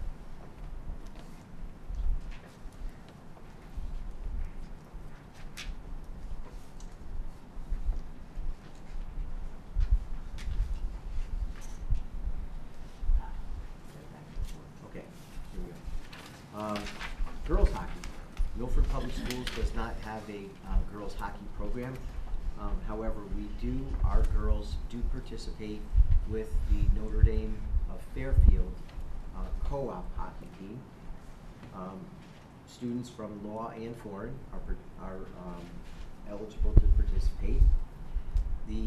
Each student, whereas each student who participates pays a $1,500 fee. The parents pay $900, and beginning in the 15-16 school year, the board made a decision that Milford Public Schools would pay $600 per student to Notre Dame for our girls that participate, similar to what Platt Tech pays to Milford Public Schools for their boys to participate in the hockey program. So it's growing. The girls program since 14-15 had 2 students, and last year there were 7 students who participated in the girls hockey program at the Notre Dame Co-op. So with that, that's the end of my presentation, and myself and the others would be happy to answer any questions that you have. Questions? Mrs. Krasinski? I think I brought this up last year, and I'm going to bring it up again. Sure. With the girls' hockey, I don't see the fee that the girls pay, the parents have to pay for that as being equitable. Because if we pay almost over $2,900 per boy to participate in hockey, and the parents only pay $200 for the boys, I don't understand why we're having parents pay $900 for girls and not $200. Well, And we'd still be paying less than we are for boys. I understand what you're saying. That would be a board decision if the board decided to increase its funding for the girls. Just something I want to bring up, because I don't see that being equitable for the girls compared to boys' team. That's my thought. Just as I'm not defending this, but the logic behind it was that unlike the boys' team, which is the Milford team, that Platt then joins our students. Right. Notre Dame Fairfield, it's their team that our students go to. So the rationale was that Platt students pay $600 to play with our students, and meanwhile our students going to Notre Dame we would pay $600. I sort of see that, but I think that's apples and oranges, because I hear we're you. still. I just wanted you to know that Yeah, that was no, what I the know rationale was. I remember hearing that last year too. I still personally don't agree with it, but that's just and so I throw it out there one more time. We also raised the question of, the cost that Notre Dame Fairfield charges to pay, the families to pay, which you indicated that it's $1,500 per player that they charge, and the parents have to pay $900, which is more than we asked Platt to pay. So that was the other thing, is we felt like we were, doing a decent job of So is covering. that $900? Our parents pay $900, or our parents pay $900? And the school, Milford Public Schools, pays $600 towards that. Correct. And my understanding is that the $900 can be either the parents can cut a check, or it can be paid through fundraising. Okay, Mrs. Federico? So same comment, and I remember the same conversation from last year, and I agree with Mrs. Krasinski. I mean, just taking this at face value, if I'm the parent of a girl playing hockey versus the parent of a boy playing hockey, I'm wondering why I'm paying $900 when the boys are paying $200, when the parents of the boys are paying $200. And, like Mrs. Krasinski said, we're paying almost $3,000 for the boys. So to then say we can only pay $600 for the girls, it doesn't add up to me. I know we always strive for equity, and I know in sports you're not going to have perfect equity, because you're going to have boys or girls interested in different teams. But this is one area where it just stands out, and it seems like we could make an adjustment that wouldn't cost very much money, because there's only 7 students currently participating. And I know that we talked about this last year, and I thought that we had talked about it at budget time as well. I don't recall talking about it budget time, but by all means, it's a board decision. If the board chooses to increase what you put promote girls hockey, you certainly can do that. Mr. Riskman? Yeah, I also agree, and I think that should be a consideration. Along those lines, what would it take to form our own hockey team? How many participants do you need to reach the point where you say, okay, let's do our own team? Is it 10? Is it 20? Some number triggers the point at which Yeah, I'll defer to you the would say athletic time to start our own team. I would say 15 to 20 would be the range. You probably would not be able to start a team with less than 15. Okay. So somewhere in that. It gives you range. an idea about what you need in terms of participation. Speaking of participation, a thought came to mind on football. Here, the last couple of years, there's been some questions on concussions related to football, and I was wondering if the parents of the students who are participating have become a little more cautionary in terms of the participation levels, or if it's just as strong as ever in terms of the intensity of the participation in football. Have you noticed any slacking off in terms of support? I know foreign, I won't speak for BJ, but I know foreign, our numbers have stayed relatively the same. Okay. I think the big thing is, obviously, parents and players are more educated. We talked about that, a couple weeks ago, or maybe a couple years ago. Mm-hmm. But again, obviously, there's heightened awareness. But again, there's a lot of things in place from the state with return to play protocols and things. So safety is definitely at the utmost. So we haven't noticed any decrease in I participation? think last year, I think our football team was 79. I believe this year we're at 76. Okay. So nothing significant. All right. We have Thank fewer you. players at law, not by many, but fewer, but it's been relatively the same over the last. Well, we also have some decrease in, the general population attending. Yeah. But I was just, curious if there had been any impact on any of the sports, especially football, due to any concerns about health and safety and that sort of thing. But I'm hearing that, that parents are still as strongly supportive as they have been. So, thank you. That's it. Questions? No, but I do support the other people, the equity and the hockey. So I think that's something that, as we do our budget discussions in January, that we would bring that up. Yep. I wanted to ask, does the Platt, the $600 the Platt contributes towards the expenses of the hockey program, does it cover their costs? Is it? No. It doesn't cover all of their costs, but it helps offset. Okay. And could you, I wanted to go back to the pages 5 and 6. Can you go over again the, so what is the difference between the general fund expenditures on page 5 for 2016-17 and then the actual expenditures on page 6? Because the numbers are different.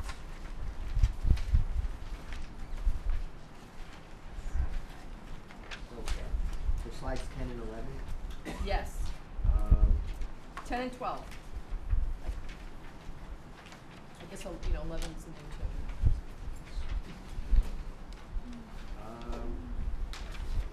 Sure. The expenditures, on page 10 is just what comes out of general funds. Okay.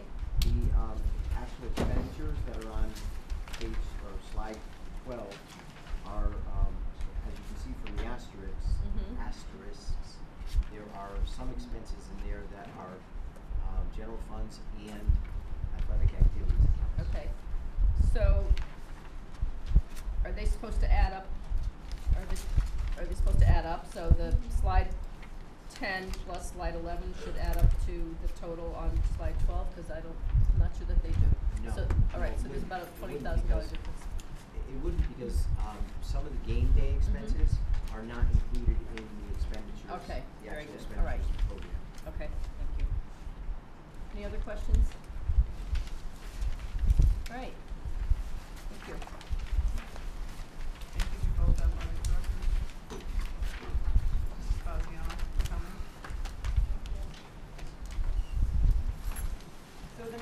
on the agenda are 4 policies that we're bringing forward for a second reading, and I'd like to go through because you had some questions on some of these policies, and we think we addressed them, but want to make sure that you're okay and have any of your questions answered.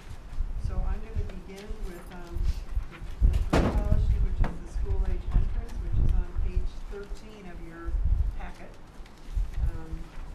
And if you turn to the second page in that policy, there was a question on, what happens if,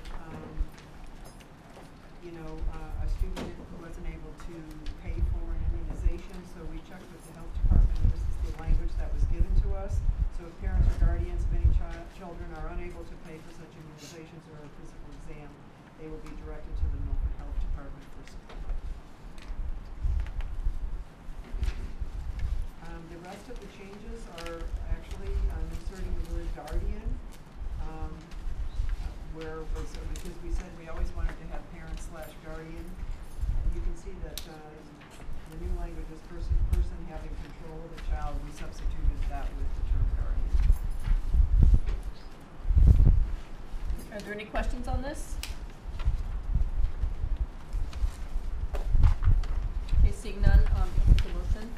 All right, I have a motion that the Milford Board of Education approve policy number 5111, school age entrance as presented.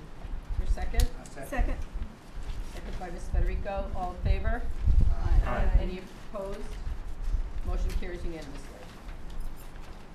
Now the next policy, 5113, is on attendance. And the key questions were on page 4 of that policy, or page 20 in your packet. And this was a clarification, further clarification was asked about the definition of a chronically absent child, which is a student whose total number of absences at any time during a school year is equal to or greater than 10% of the total number of days that such student has been enrolled at such school during the school year. So we added what we thought might be a clarification, which is that, in other words, for students enrolled in school from the first day to the last day in a school year, they are chronically absent if they are absent 10% of the total number of instructional days. For a student who is enrolled for only part of the school year, for example, 60 instructional days, it's still 10%, but it would amount to 60 days versus, say, for example, 180 days, 18 days. So I don't know if that helps clarify it. I don't remember who had that question. I did. This language is very clear, but it doesn't address the beginning of the school year issue if someone has the flu at the beginning of the school year. If someone has the flu, they're still considered absent? Right, so they would be chronically absent because they would have missed 3 days. 3 days out of the first 5. Because that's more than 10%. If they're only in school, if they're only enrolled in the school for 5 days, you're correct. But that was just that's what I had raised before. I mean, I don't think it would ever be implemented in that way, but by definition, it would be chronically absent. So the definition is taken right out of the law? Yeah.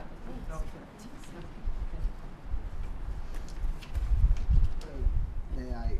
Mr. Whiskeyman? In that regard, if you had a student who triggered that situation early in the school year, but then returned and started attending regularly, having recovered from whatever short-term illness they had, what would be their long-term status after they reached the point where the total number of days absence fell below 10%? If, for example, they missed 3 days out of the first month, and then by the end of the second month, they were to the point that those were the 3 days they missed, they would no longer be chronically absent. Correct. But I just was concerned that we wouldn't tag a student as chronically absent because of that kind of a situation, and they don't deserve that kind of a tag. it was a short-term situation.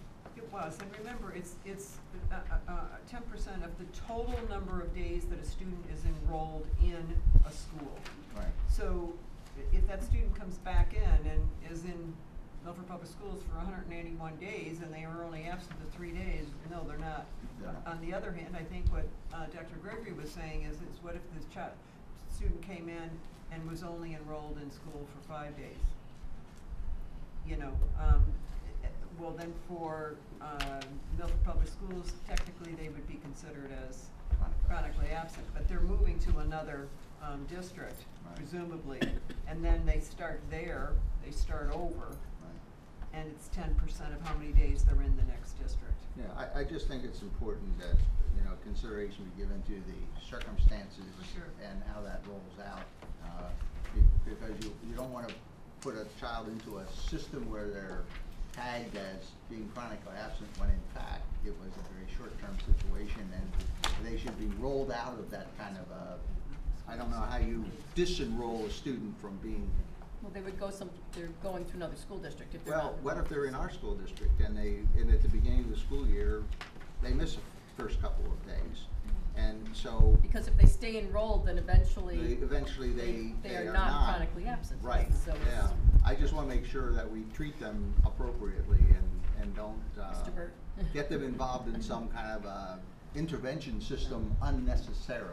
So if I may intervene here in a sense to say that we have to look at practical matters on a regular daily basis or monthly basis in a school.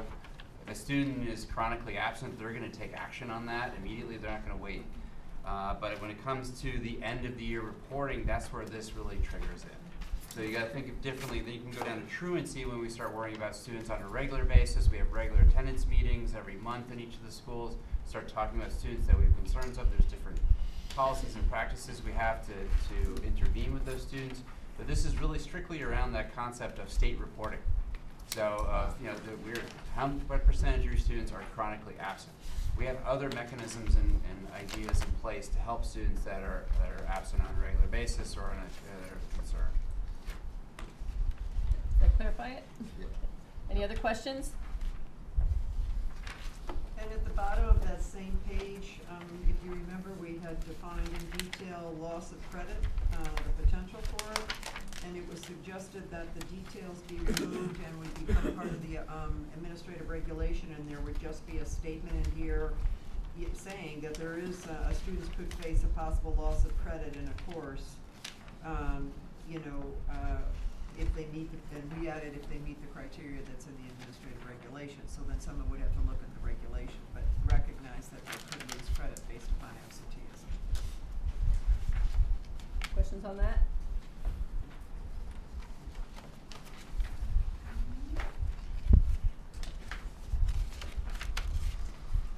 And then if you turn to the last page, I'm sorry, second last page of the same policy, this would be page 6. A question was raised in the last sentence of the policy. And the question had to do with the word, whether it, in the bottom line, if it should be should or must was the question that was raised. And so we posed that to our attorneys. We were told that the language, which included should, was straight out of the K policies, which it was. We took it from there. But our attorney understood the question that was being raised and suggested the language in blue there as an alternative. Namely, if a court official with a legal permission to take custody of a child, or if a police officer arrests a student, the school administration will notify the parent or guardian of such child as soon as practical. Any questions? Okay. Seeing none, a motion on this policy? I have a motion that the Milford Board of Education approves policy 5113, attendance as presented. Your second? Second. Federico seconds. Is there any further discussion? All in favor? Aye. Opposed? Motion carries unanimously. And then in the truancy policy, It appears as if there are lots of language changes. The reality is it's really, we made changes so that the language literally aligned with the way it's written in the attendance policy. So, it's not that there's all this new language, you will see that much of the language that was struck out is the same language that's in blue, it's just worded, a little differently.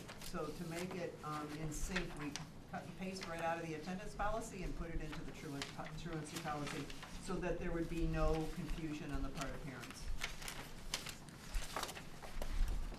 And then you also see, the word guardian, inserted, several places.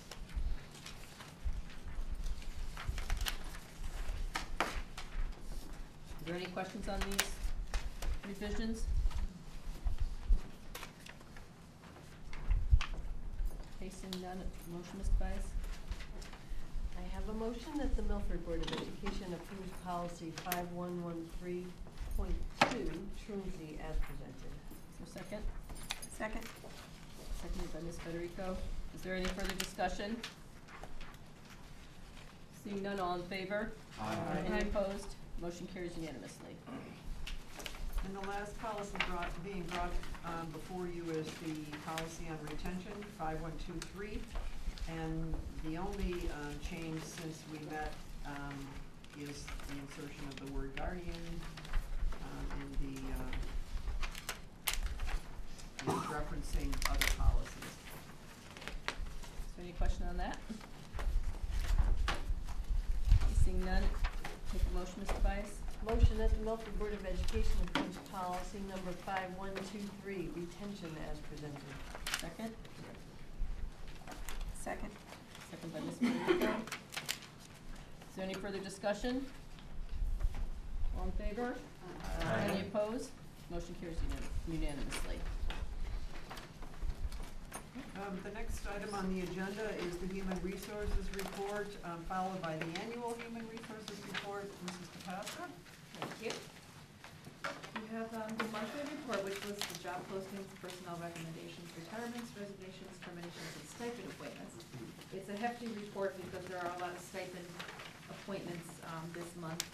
We have for you the middle school activities, after-school activities, the high school advisors, as well as the high school winter sports coach appointments. Any questions for Mrs. Kapazna?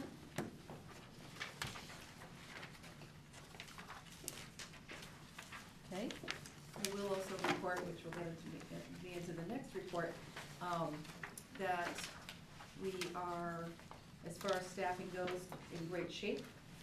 We filled all of our positions from the summer and into the early fall, and I believe right at this moment, we're just looking for a speech and language pathologist. We had a late resignation, so that's, it's not a holdover from the summer, but it's a new opening. Okay, so as far as the annual summary, each year I provide to you kind of a overall view of the year with regards to hiring, staffing, and other events and activities, and I certainly don't want to read it word for word because hopefully you've read it with the packet over the weekend. Basically, status quo, we posted about 239 positions this year. This includes all of our substitute positions, stipend positions. We continue to use our online, our own website to advertise mostly, but we also post elsewhere such as CEA.org and Connecticut Reef.net. We've logged and processed, we had about 3,649 applicants this year. Mostly online, you see, and I tried to provide last year and the year before to kind of see if there's any trends. And obviously online is increasing and hard copy applications, we really don't accept them except in the custodian maintenance area. So those have decreased severely over the years. Let's see, we processed about 228 new hires this year. That includes the 40 new teachers, which we spotlighted in the back there, and 1 new administrator. So this is it's a summary of last year, but it obviously goes into this year as well, so it's a little confusing, I apologize for that. We still obviously continue to do background screenings, the mandatory DCF checks, TB testing, fingerprinting, as well as the new recently mandated educational employment verification checks. We process payroll action notices for every activity, every action that happens within the district. So basically, that's our PAN, our way of telling payroll if somebody's been brought on board as a new hire, whether they've left, whether they've switched schools, whether they're receiving a stipend, whether they're receiving an increase for the year, et cetera. So we processed over 4,200 PANs this year. We're still utilizing the services of interns in the school district, as well as student teachers, which is obviously a great way to train up-and-coming teachers, which hopefully will eventually hire some of them in the future. The HR department handles leave of absences, which, believe it or not, there's quite a few, and that could be from something as simple as a week-long absence for somebody who's having some surgery up to a 4 to 6 month leave for maternity leave. So we had, let's see, approximately 100 leave of absences this past year for all of our employees. Let's see, we continue, we have medical benefits for our employees, our current employees and our retirees. There's about a little over 1,600 employees that are covered, both active and retired, on our medical insurance plans and life insurance plans. This past year, we had one contract to negotiate, and that was the paraeducator contract. We successfully handled that, and that just took effect on 9/1/17. I'll skip over employee services. Record keeping, we still have a couple of different databases which don't necessarily talk to each other. We have the Alio database, which is our payroll database, as well as PowerSchool, which many of you know from our going to check in on the grades of your children, et cetera. So we maintain a portion of both of those. ID badges, as you know, the addition of this a couple years ago has gone quite well, and we process quite a few of these, mostly for new employees, but occasionally if somebody loses theirs or breaks theirs or et cetera. We instituted our new, relatively new, this is our second year ASOP substitute system. This replaces SubFinder, and it's going quite well. It's user-friendly. The secretaries have a lot more access to it than the old system, so that's going well. Let's see what else. And we do a lot of reporting to the state, different reports regarding hiring, our non-certified staff, and every change, as I mentioned, if a teacher changes schools, changes their FTE, we have to report that to the state. We have to be in we have to be in compliance with our certification of all of our teachers, and for, I don't know, since I've been here anyway, we've been in 100% compliance with our certification of our teachers, and that they're teaching the proper subjects and that they're supposed to be teaching and allowed to teach. And unemployment claims, that takes up, unfortunately, a lot of my time. We process, I said approximately 200. I don't really keep track of it, but I think it's probably over 200. I was being conservative. The Board of Education, the Milford Public Schools, we pay dollar for dollar any unemployment claim that comes across our desk.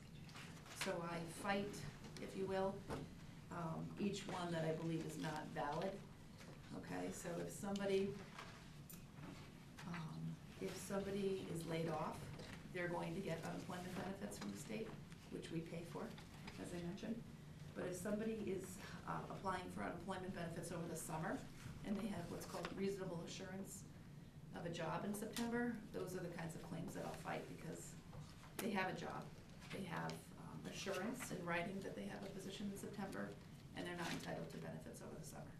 So every June, it's kind of, the mail comes, and we just get quite a few of those. So it is important to save money by fighting each of those. Okay, so as far as our new hires, I put together a listing of all of our new teacher hires for 17-18. It was a busy summer. We've seen busier, but it was still quite busy this year. We had, I said 37, but we made, let's see, we made 2 offers on Friday before I had completed this report. Both of those teachers accepted luckily, so we are up to 39 new hires this year, representing 18 different certification areas. Unfortunately, we had to lay off 3 teachers at the end of the last school year, but we fortunately were able to bring all 3 back for this year. They all accepted our offer of recall. Let's see, we had 3 new administrators. Well, no, we had 3 administrator retirements this past year. We hired 3 new ones, but we took one from the outside, which is Sarah Gallipoli. She's the supervisor for PPS, overseeing the middle school program, and she was once a teacher here in the district. She was almost a rehire back into the district. And then we promoted 2 of our teachers to administrator positions, Bonnie Eaton's principal of JFK, and Michael Hoggett, the new assistant principal over at Jonathan Law. There was 19 teacher retirements this past year, which is around average, and about 37 resignations this year, which is a tiny bit higher than last year, but actually I forgot to mention that this time period was a month longer because I had the data available, so I figured I'd report on it. So it's not really apples to apples. It's 13 months as opposed to 12 months. And of the new teacher hires, I did put together a listing of their names, their assignment, school, and then where they went to school. That was a request a couple years ago, to kind of make sure that we're diversifying where we're finding our teachers from. So, and I don't list the last 2 because I wasn't sure if they were going to accept it, so. Any questions for Ms. Pasna? Ms. Federico? Thank you, Madam Chair. Just one question, the 37 teacher resignations, is there anything you learned from, I assume you do exit interviews, was there any trends in their reasons for leaving? Nothing that was alarming. Most people are relocating. Okay. Or going to a position that's closer to home. Okay. We actually have one teacher on here that left us last year for a position closer to her home, and then came back. Okay. Because it isn't everything, being, having a small commute. But, occasionally, obviously, you're gonna have somebody that leaves for more money. That's the reality of being near Fairfield County. But it's not a huge concern, because we also take people from Fairfield County. So we lose some, you win some. Okay. So, And this is nothing too alarming. And this is just resignations, right? It's not terminations? Yeah, out of the 37, between the retirements and resignations. No, I don't think there was no teacher terminations. No term, okay. Okay, thank you. Any other questions? I just wanted to clarify, because I think it's important to state this, that the new hires, administrators and teachers, those were not new positions. They were replacing people that had left. Absolutely, yes. And I'm encouraged to see, we continue to hire teachers that have advanced degrees, masters, and I think that's really great. So I made note of that there's a large number of the new hires who have master's degrees. Thanks, good. Okay, any other questions? All right, The next item is the disbursement report. Kelly? Thank you, Dr. Feaser. Members of the board, in your package, you have a listing of all of the disbursements for the district for the month of October in excess of $1,500, and I will be happy to answer any questions that you have. Anybody have any questions on any of the expenditures?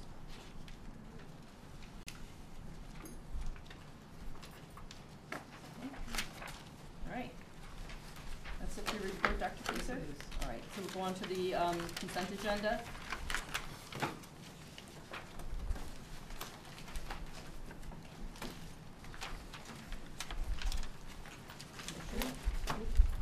Motion that the Milford Board of Education approves consent agenda items, consideration of minutes from October 9th, 2017 business meeting, and October 23rd, 2017 committee of the whole.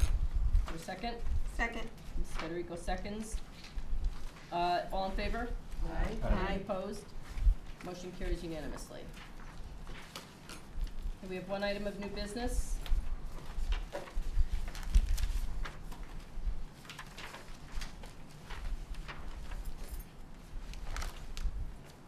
Mr. Bird is going to speak speak to this, which is the MEA stipend memorandum of understanding that's being brought forward to you. Thank you. So before I begin, I would just like to thank Dr. Kolaski's here and the MEA and the committee members that were a part of this process, as well as the building administrators. There's a tremendous amount of work. We've been working on this for 12 months. To give you some background on this, as you recall, last summer the Milford Board of Education and the Milford Education Association underwent negotiations. And through that process, there was a settled agreement that both parties agreed to in October. To help expedite that process, one of the areas that was of concern was the areas of stipends for both athletic coaching positions as well as for advisory positions for after-school activities, summer school, and some of the extended positions we have for our faculty members. My understanding, this is only my third year, but in years prior there had been an attempt to try to bring some logic to all of the different stipends that are out there, but those efforts never really yielded anything of consequence. So when we came into the negotiations, this was one area in that process that we really couldn't agree upon because we knew that it was a tremendous amount of work. And through that negotiation process, we did come to that final settlement, which we felt was beneficial to both sides. So in order to get to that settlement, both parties agreed that we would form a committee, a joint committee between the two parties, and try to wrap our hands around this big issue of stipends and try to come to some conclusion. And so after 12 months of work, I am relieved and pleased to say that we have done a tremendous effort to try to bring these to you for your approval. It is my understanding that the MEA has approved this as well in their meeting last week. That's correct. So it is now in our hands to look through this, and let me walk you through what we've done here. Just to give you a sense, in the previous contract, and actually in the current contract because we haven't replaced it yet, the stipends were mingled in a number of places. Athletic coaching stipends, the advisory stipend, club stipends, the extended stipends, and the summer stipends, they were all mixed up into a variety of appendices. So one of the first things that we've done, we've created 3 separate appendices. Appendix E is for athletics coaches and advisor stipend. Appendix F is for other salary appropriations, and Appendix K is strictly for summer stipends. So that was our first step, is just to separate out and clarify exactly each one of these appendices.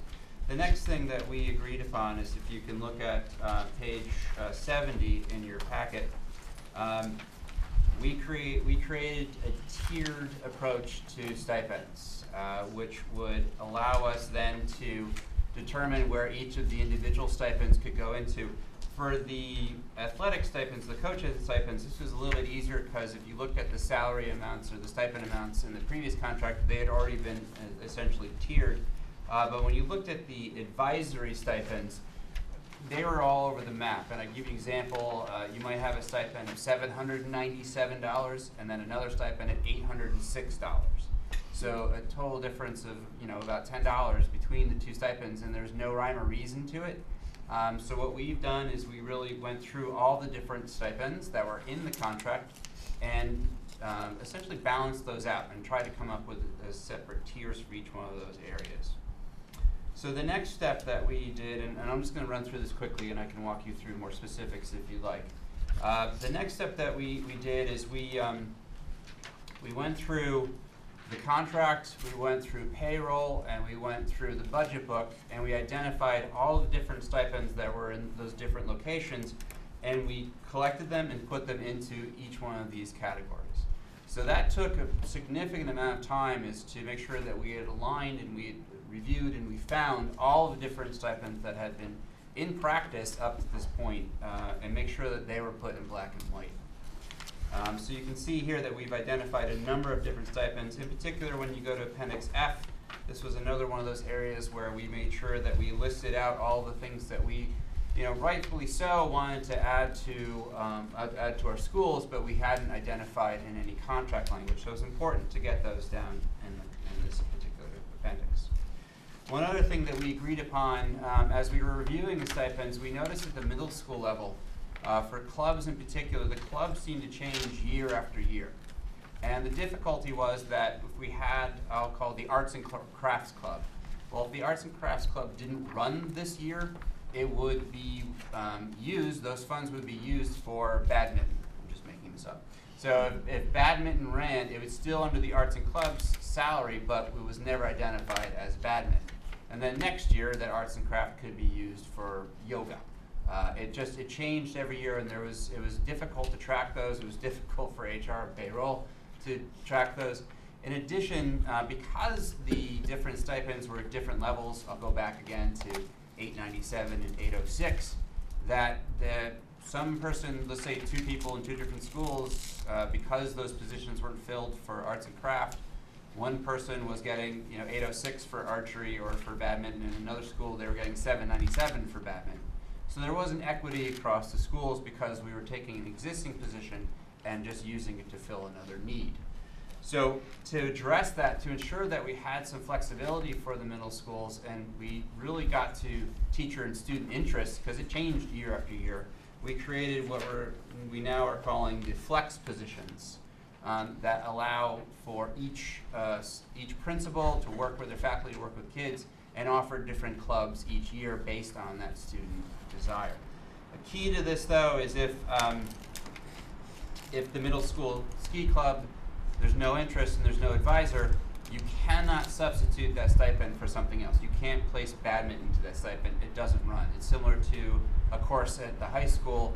If French 10 doesn't run because there's not enough enrollment, then we don't pay someone for that class to teach that class to no students. We wouldn't do the same thing for these stipends. If there's nobody signed up for that particular club, it doesn't run, and that money doesn't get dispersed to anybody. So that was part of the process. Let me circle back. Any questions on the overview, because I do want to get into each document quickly. Yes? Federico? Yeah. How did you determine the tiers? Is it based on the time involved? That's a great question. We did not go down that road because we didn't want to start getting into, well, my club runs 2 hours per week and this club runs 3 hours per week, because we felt that was a rabbit hole in essence. What we did is we took the existing contract numbers and we flattened them out. So in other words, if it was 806, might have been another stipend at 780 and 797. So we squeezed those together and averaged them out. Okay. So we created different tiers based on a middle number in essence. Okay. So there's an important part to that I need to get to in a moment. Okay. Yeah, as I'm wondering, like high school multicultural is tier 4, but academics is tier 5. So in the current contract, the salaries were just individually listed for every single. Okay. And I think so many of them were the same. So what I'm hearing you did was to take all the ones that were the same, lump them together. Mm-hmm. Okay. We grouped them together and created an average for that band, if you will. So it's based on the history. Correct. Really? Okay. Correct. Thank you. Any other questions? Mr. Whiskeyman? And you may get to it, if evidence is presented that a particular stipend in a particular tier should be moved to a different tier for some reason or other, you have a process to evaluate and make that determination, hopefully. That's I was getting to that. Okay. So great question. Good segue. Excellent. Yes, thank you. Any other questions before we dive into each appendix? Oh, I just seem to be missing item K. Yeah, we don't have Appendix K. Summer stipends.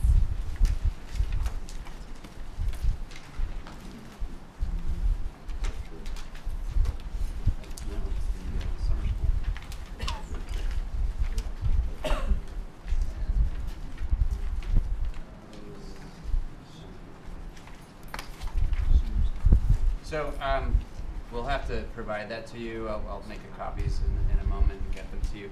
It's a very simple list. It actually is one of the easiest of the stipends. So.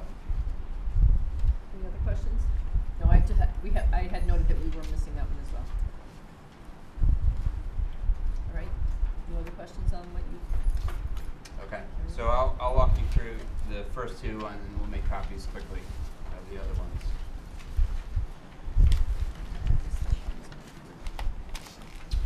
So Appendix E, this again is athletic coaches and advisors. This first step really is, step one is about posting of these, and this mostly refers to the advisory positions, not necessarily athletic positions. There was some concern raised by, the football coach has been here for 10 years. Would we post that on an annual basis? No, we would post more of the advisory, the club positions. And typically, again, if you've been a yearbook advisor for 8 years, it's something that no one else would necessarily apply it to, but it's just thought that it would be beneficial, and this is typically that we've done in the past in regards to, or I've done in other districts where you post these stipended positions on an annual basis. One of the things, this is one of the negotiating points, was that we wanted to make sure that folks who were in the building got first priority when it came to this. If no one chose to take it, then folks from other buildings could take it. An element of that, though, is if it was an elementary person taking a high school position, because the hours are different, it couldn't interfere with your primary responsibility. In other words, you couldn't leave school an hour early to go do the chess club at the high school. So we wanted to make that perfectly clear. Number two, this is where we're getting into that flattening of those tiers. This is that concept of, so if you were paid at $820 and the new amount is $797, we have grandfathered you in because we wanted to keep everyone whole, that you would receive that amount from last year until either the stipend caught up to that amount, until you left that, or until you left that position, or until we get to the next round of contract negotiations. So we have grandfathered in a few positions into the contract to make sure that we are keeping folks whole as we try to create some logic to this process. Number three, this is just to acknowledge that in some cases people want to split a position. If you run the yearbook, you may want to split it with a partner.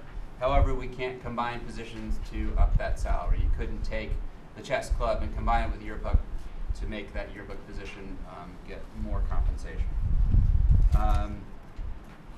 Again, this I talked about number four. If it's not filled, then you don't run it. The flex positions obviously are the ones that if there's not an interest in a particular club, you can change it on a year-to-year basis. And then to your point, Mr. Wiskeman, number five, this is where we meet prior to May 1st. We will meet to review the list of positions, determine if any known positions are excluded, review appropriate placement of each position, etc. These positions, obviously we would keep this a part of the budget process, and then any new positions would need board approval. This is our internal process, part of the contract language, but when it came to identifying any new positions, as we are doing in this MOU, we have now collected all those positions and of course would require board approval on a regular basis. We wanted to make sure that we had a process in place that would identify anything perhaps we missed through this process, or if anything new would come up. So I don't know if that answers your question. That's great. That's great. So next page, page 70. These are the coaching stipends. One piece here, through some input from the athletic directors and from the MEA, we created a second tier of there's 3 tiers of head coaching positions now. There were only 2 prior to this. So you can see category 1 is football, category 2 are those positions, and category 3 are different positions. This was through multiple discussions, and it was determined, thank you. It was determined that there was some different responsibilities based on these different positions.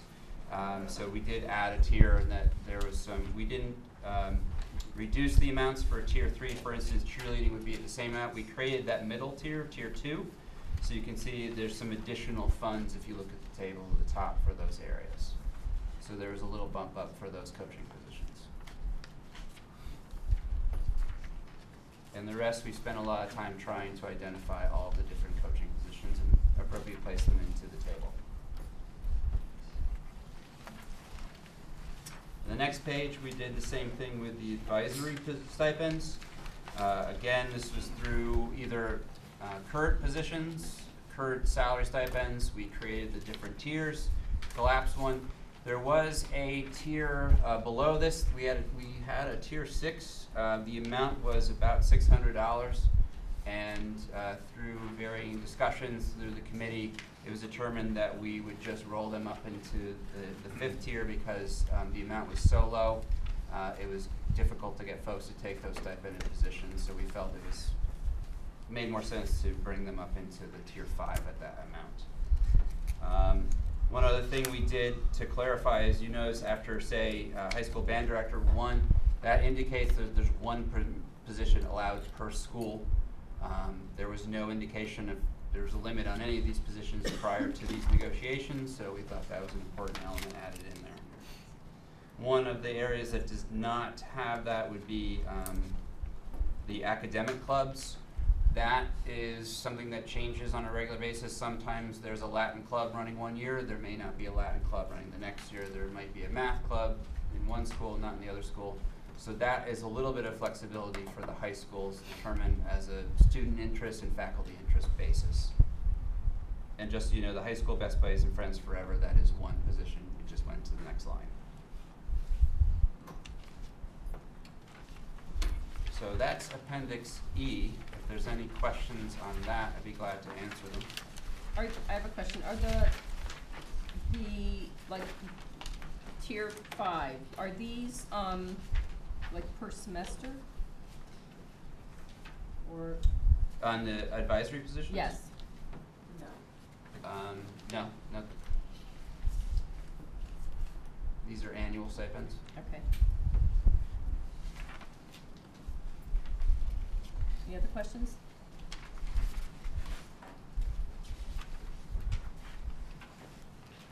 Okay. Appendix F. I'm not going to go through each one of these areas because essentially, again, what we did is we identified each one of the existing stipends and try to codify them on this document. One thing that we did add that's important specifically for deans and for teacher leaders and for some of the other positions, we defined the school year from July 1st to June 30th. We also defined the length of the day, which comes straight from other contract language, to address the number of days that are worked outside of the contracted year. There was a little bit of confusion with the teacher leaders because there was no real separation from one school year to the next school year of their 5 additional days, which year would we associate that with. Now you would need to get in your 5 extra days for the teacher leader position between July 1st and June 30th. So it counts towards that year. So this is that first year where we really held to that. Same thing for the deans. Deans, typically it's 5 before and 5 after, but that's also worked out between the principal and the dean. So if you want to front load 8 days in the beginning of the school year because there's a high need for that, working with incoming students, working with freshman class, doing some orientation, things like that, that's great. And then 2 days afterwards, for the teacher leaders, they tend to do some more work on planning for the next school year in June and doing some of the school continuous improvement work with their team, so they might backload their year into June. But those days have to be taken within that time frame. So that was one of the important pieces that we put into place. So as I said, I don't necessarily have to walk through each one of these positions, but if you have any specific questions, I'd be willing to answer those at this time. Any questions? I don't see any, Mr. Burt. Okay, thank you.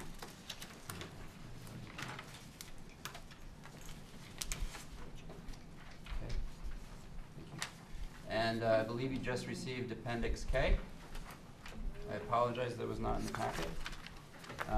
Again, this is just, these positions, this is straight taken out of the old contract, it's just relocated into Appendix K. Just as a side note, there is more work that we anticipate being done in this area. I thought we were done, but as we started to go a little deeper, we're finding some inconsistencies in some of these.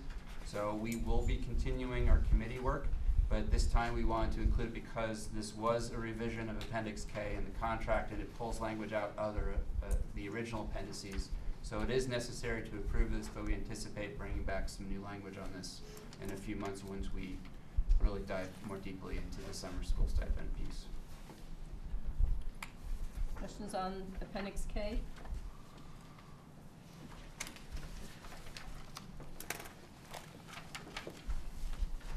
All right, seeing none, we ready for a motion? Mr. Bias? Okay, I make a motion that the Milford Board of Education approve the MEA stipend memorandum of understanding and direct the superintendent to execute. Second? Second. Second by Ms. Federico. Any discussion? Okay, seeing none, all in favor? Aye. Any opposed? Motion carries unanimously. Thank you. Any board comment tonight? Mr. DeGrego? Thank you, Madam Chair. I want everyone to know on Friday, last Friday, Mrs. Carlson and Mr. Pacelli invited me to East Shore along with 30 other veterans to celebrate Veterans Day. I was given a wonderful time. Dr. Feeser and Mr. Burtz were in attendance. Melissa Rossi and Chris, another history teacher, conducted the ceremonies. The whole school was able to watch us through a screen, like a student was taking a picture, and it was shown throughout the school at the same time. So whatever was said, and as they called me up and said what I did, and each veteran got in turn to go up in front and stand by the microphone while Chris read what we had accomplished over the years. Then Mr. Pacelli invited me to Mrs. Colson and the para, Mrs. Urban's class. It was a science class, and in their honor, I'm wearing this chemistry tie.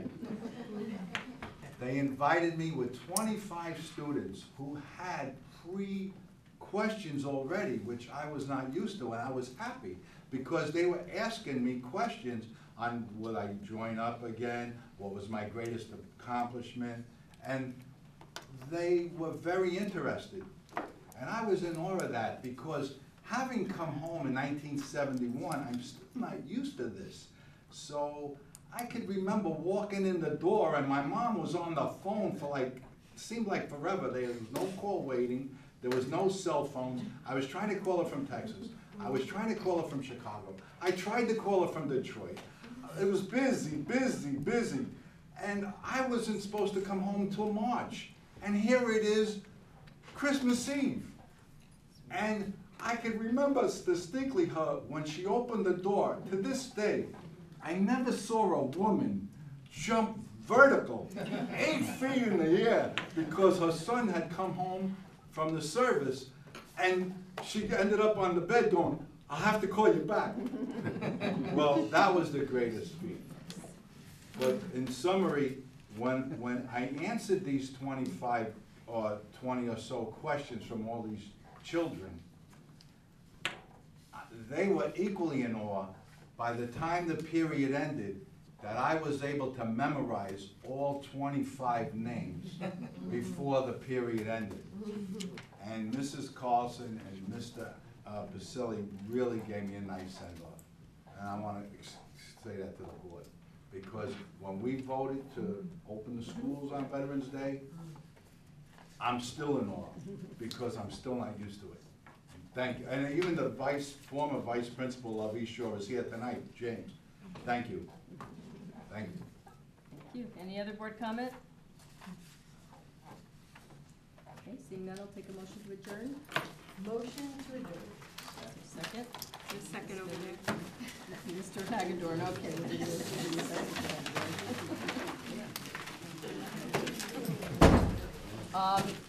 All in favor? Aye. Any opposed? Motion carries unanimously.